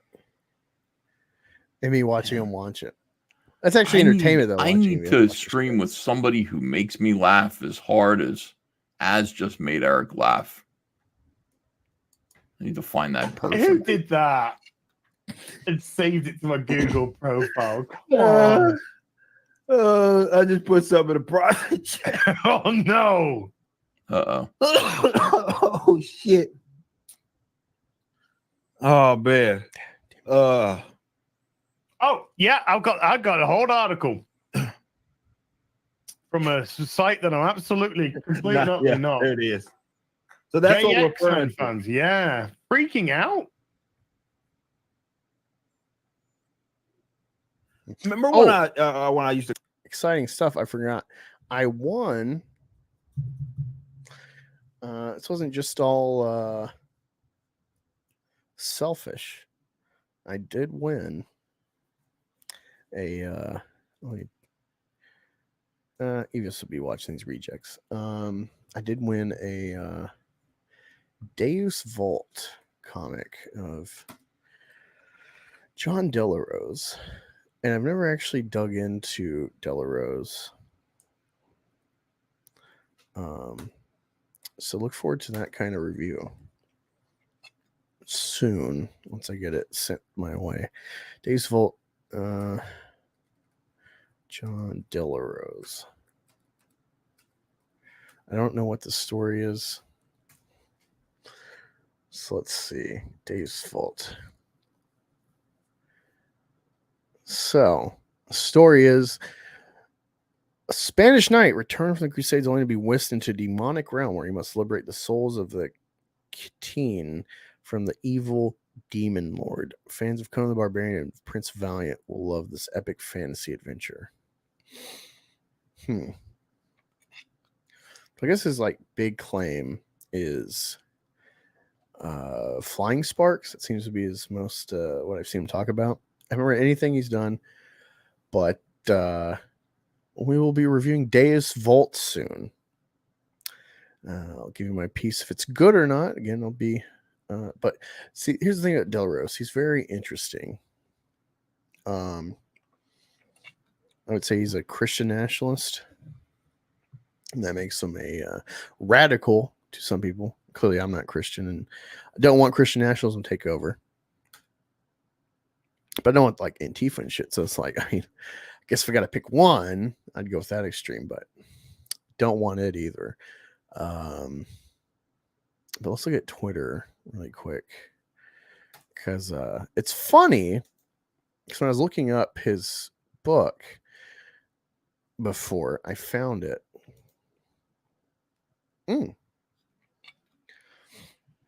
Thanks for the link. Oh, interesting. Okay. Liam's drawing something. I'll show that soon. That's interesting, man. That's cool seeing in the moment you trying to figure out an art composition of a scene.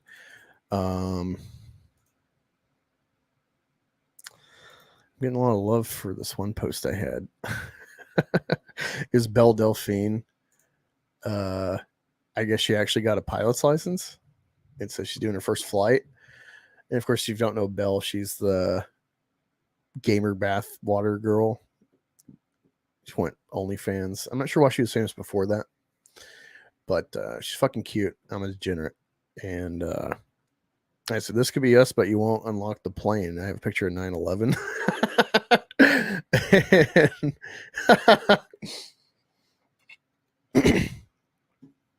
And people are getting a kick out of this post.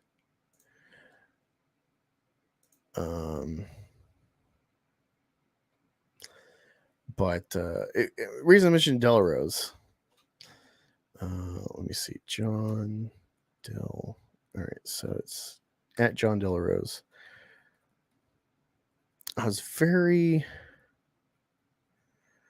interested when I was digging into John Delarose comics on eBay. Because I saw he had a Sashi cover of a cat girl, and it's cute, but it's still hot. You know, she's got like a perfect mix of, she's kind of like in that Merkin and Dolfo area of like doing more cartoony style, yet massive sex appeal within that art style. And it was like, wowee. But it's funny that he had that, and that it came into mind because I saw one of the covers. I think maybe the cover I got, there's like a cat girl in this, and he got really triggered by a Wonder Woman comic that we don't even have detail to, at least when he posted this. He's really triggered by something. Haha. Okay, let's share this really quick.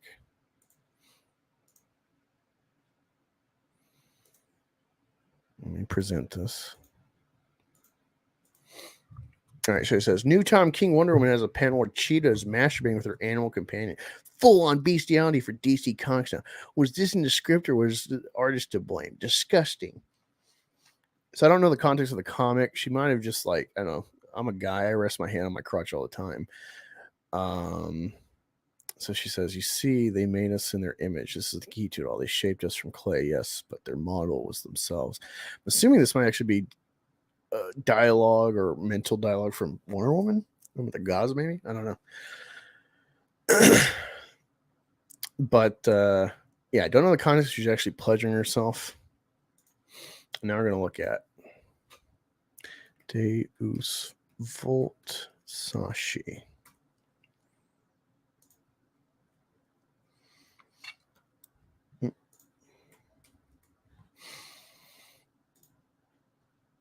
Okay, we're gonna investigate the Kickstarter. Investigate this Kickstarter because it's just very funny. All right, so made $1,000. Don't know if he does on the Go-Go as well, but you see this main cover is the cover I think I got. It's like a cat lady with boob armor.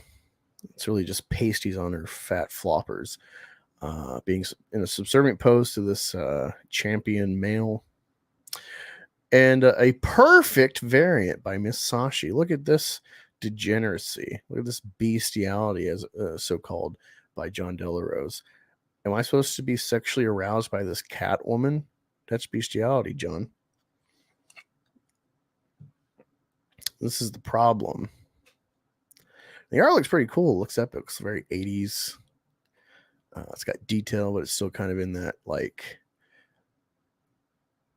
certain elements not quite defined in the artistry. I like that era.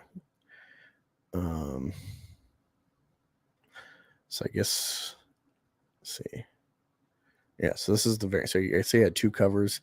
This is a cover I want. I fucking love Sashi's art. I used to be on War Cameo, so she blocked me on my main account. But at some point, I might try to get a Sashi cover for either Meth Gator or for the other thing I want to do. It's related to Meth Gator. But yeah, I'm always flabbergasted by hypocrisy, or like he'll like be crying about degeneracy from DC, but then he makes this obviously gooner degenerate cover by Sashi of a cat woman that is very apparent a human, is going to bed in this multi-species sentient, world of fantasy. Like Star Wars, I don't think it'd be weird to like lay with a sentient humanoid, our view, animal person. It's fantasy. It's the appeal of Star Trek is Captain Kirk laying with all these alien women. I don't know. But yeah, all right, let's check back in on EVS.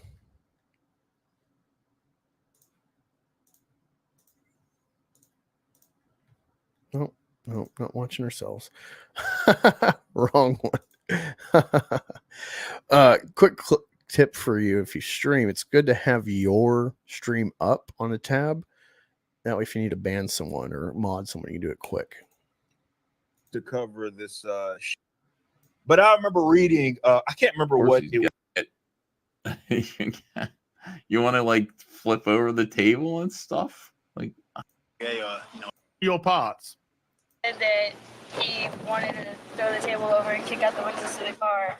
Well, found me on Twitter posting comments about the fag book. What do you think when you first saw it?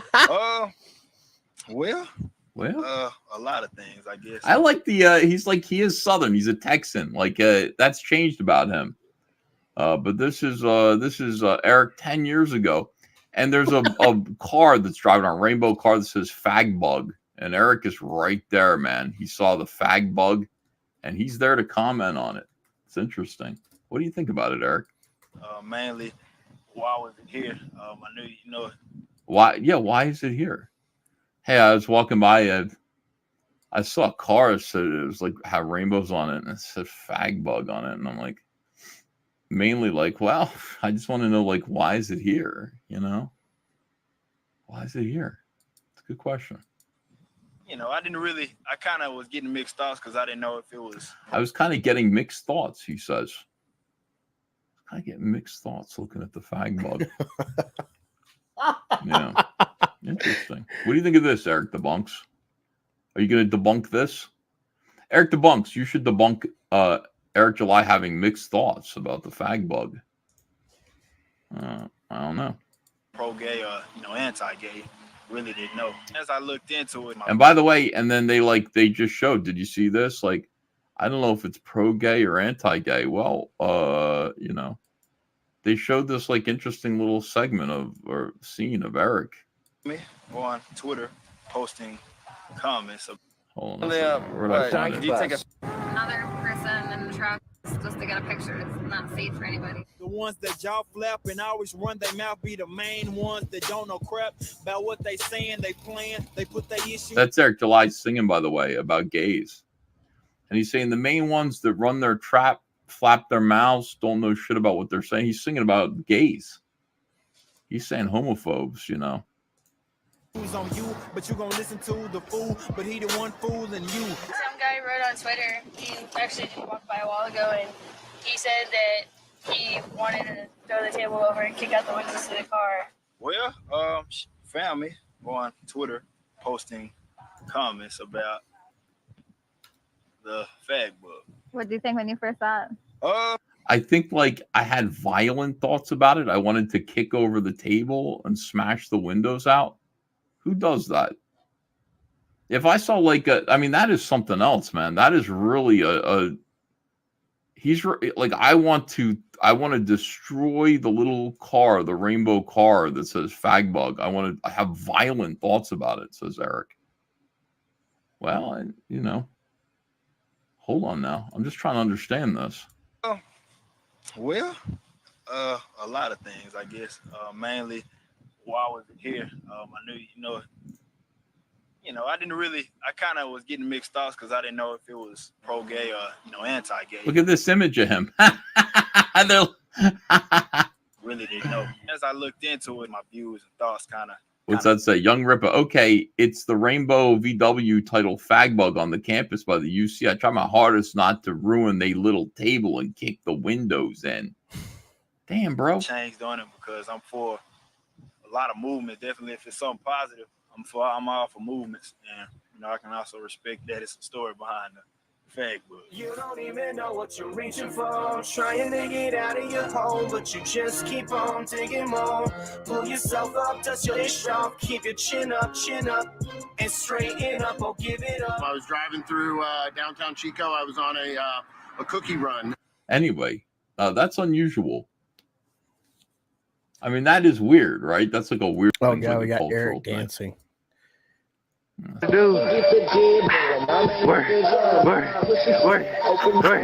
It's funny, Eric's mad at the fag bug when he dances as one. Yeah, yes, sir.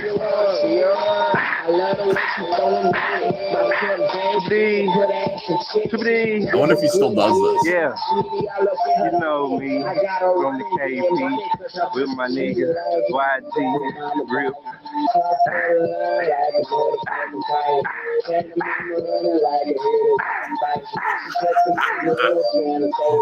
See, here's the thing. How are you going to be so anti-gay, homophobic, and run your mouth that you're a big man, and then you dance like this effeminate shit?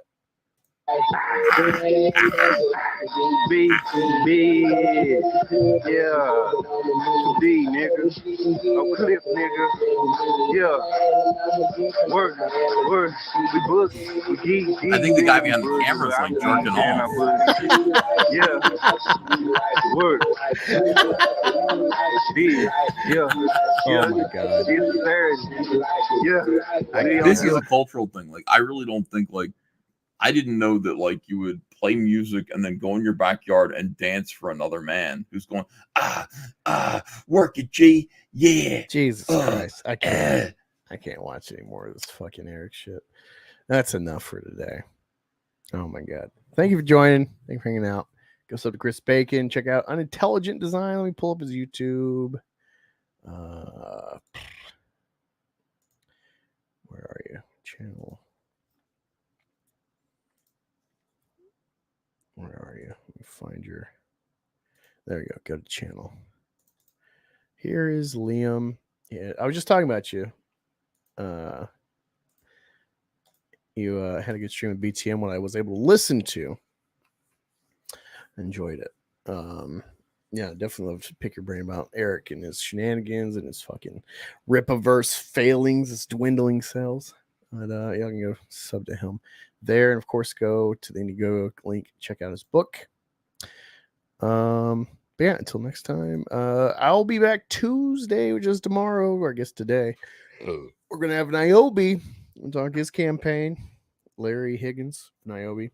Let me see what the status of that is before I head out. See how good he's funding. Niobe Outbreak. Let's see. It's got 24 days to go, so we got a while before we have to back it, get in. But he's at 6K. He's already passed his goal a little bit. He's got 186 backers. So he's doing good. He's doing good. Looks great. I read the first issue he sends out in his digital pack. Very interested. I'm not sure what cover I'm going to get. I'm probably going to get the Daylight cover by Narcelio Souza. I think that looks the best. Let me see if there's any other covers, though. Let me see. Scroll. It's got a blank variant. Yeah, I'm excited because I actually bought an Niobe shirt. Unfortunately, it's a little snug on me. It could work, I guess, but it's too tight to feel comfortable pulling that off. That's the first shirt I'm going to wear when I slim down enough for it. I got that, and I got a Philly Eagle shirts 2X that I'm going to get in. I'm trying to see what's a CGC. Fuck. $150 though. Don't think I can get that one. I'd like to get that CGC one. I like that artist, Paul Green. But yeah, we're gonna have Niobe on tomorrow. I'm excited. It's got a tits and ass comic that is more than just tits and ass. He's trying to tell real stories. I appreciate that. I feel like he's within the realm of like Lady Death, as far as sex appeal comics yet. He is trying to tell a more intensive story than what the imagery would let on, and I appreciate that. So yeah, let me see. Yep, appreciate you coming on. Watch me, Chris Bacon. Definitely rewind if you just popped in. And I'll see you tomorrow. Hanging out with Niobe and reuniting with Chris Fisk. It's been a bit too long. Again, with my job situation, it's been hard trying to adequate. I mean, I'll say this: I've been too lazy to effectively reach out to people to stream, but I'll probably stream all week. We're streaming tomorrow for Niobe. Thursday should have Abomination AJ for Thursday afternoon before I go to work. It'll be 2 p.m. And then might stream Friday or Saturday if I don't have invite somewhere else. I want to have the Hell on Hills guy, but he had something come up Friday, so he had to reschedule. So we'll figure that out. Again, my schedule's week to week, so it's hard to plan. But thank you all for watching. Appreciate it. Consider becoming a member and support. And if you just share this stream out in future streams, that is appreciated. I'll talk to you tomorrow.